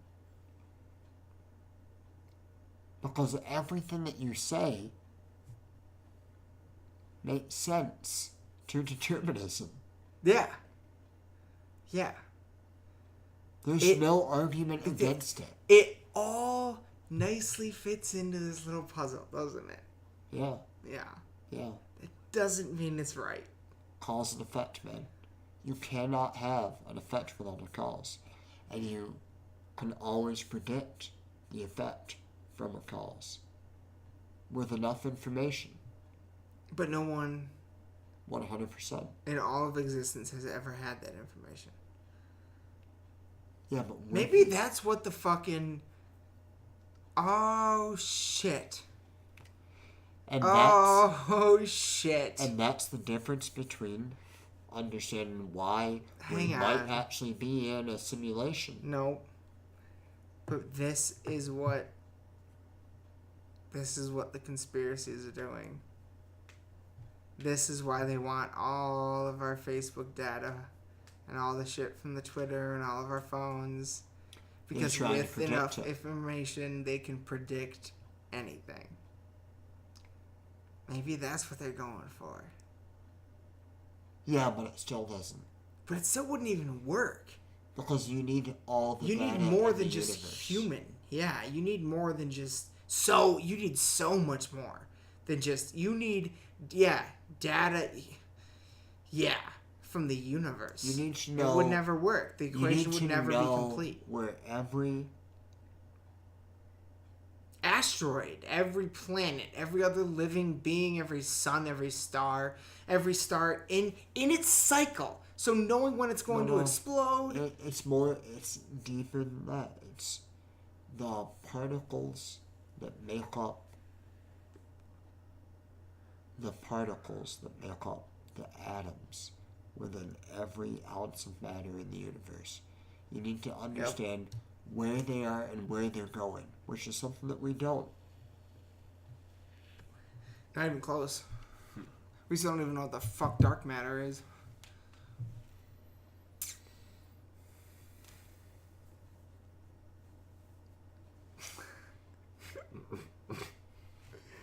Holy shit! What? This is a long one. We're 2:40 in. I'm gonna ask if you guys are ready to call it. You guys ready to call it? Yeah. I haven't been looking at the time, so this is on me. You ready to call this one? I'll call it. Alright, Jordan's calling it. We're calling it, ladies and gentlemen. This is it for this episode of Lost in the Dark Podcast. We hope you enjoyed. Fucking go to Facebook, Instagram. Lots more content on there. We got more episodes coming down the line. I'll have more episodes with both these guys later in the month. Month of the Dogman, Lost in the Dark Podcast. And we hope you guys enjoyed. So have a great evening. Alright. Peace. Enjoy, everybody.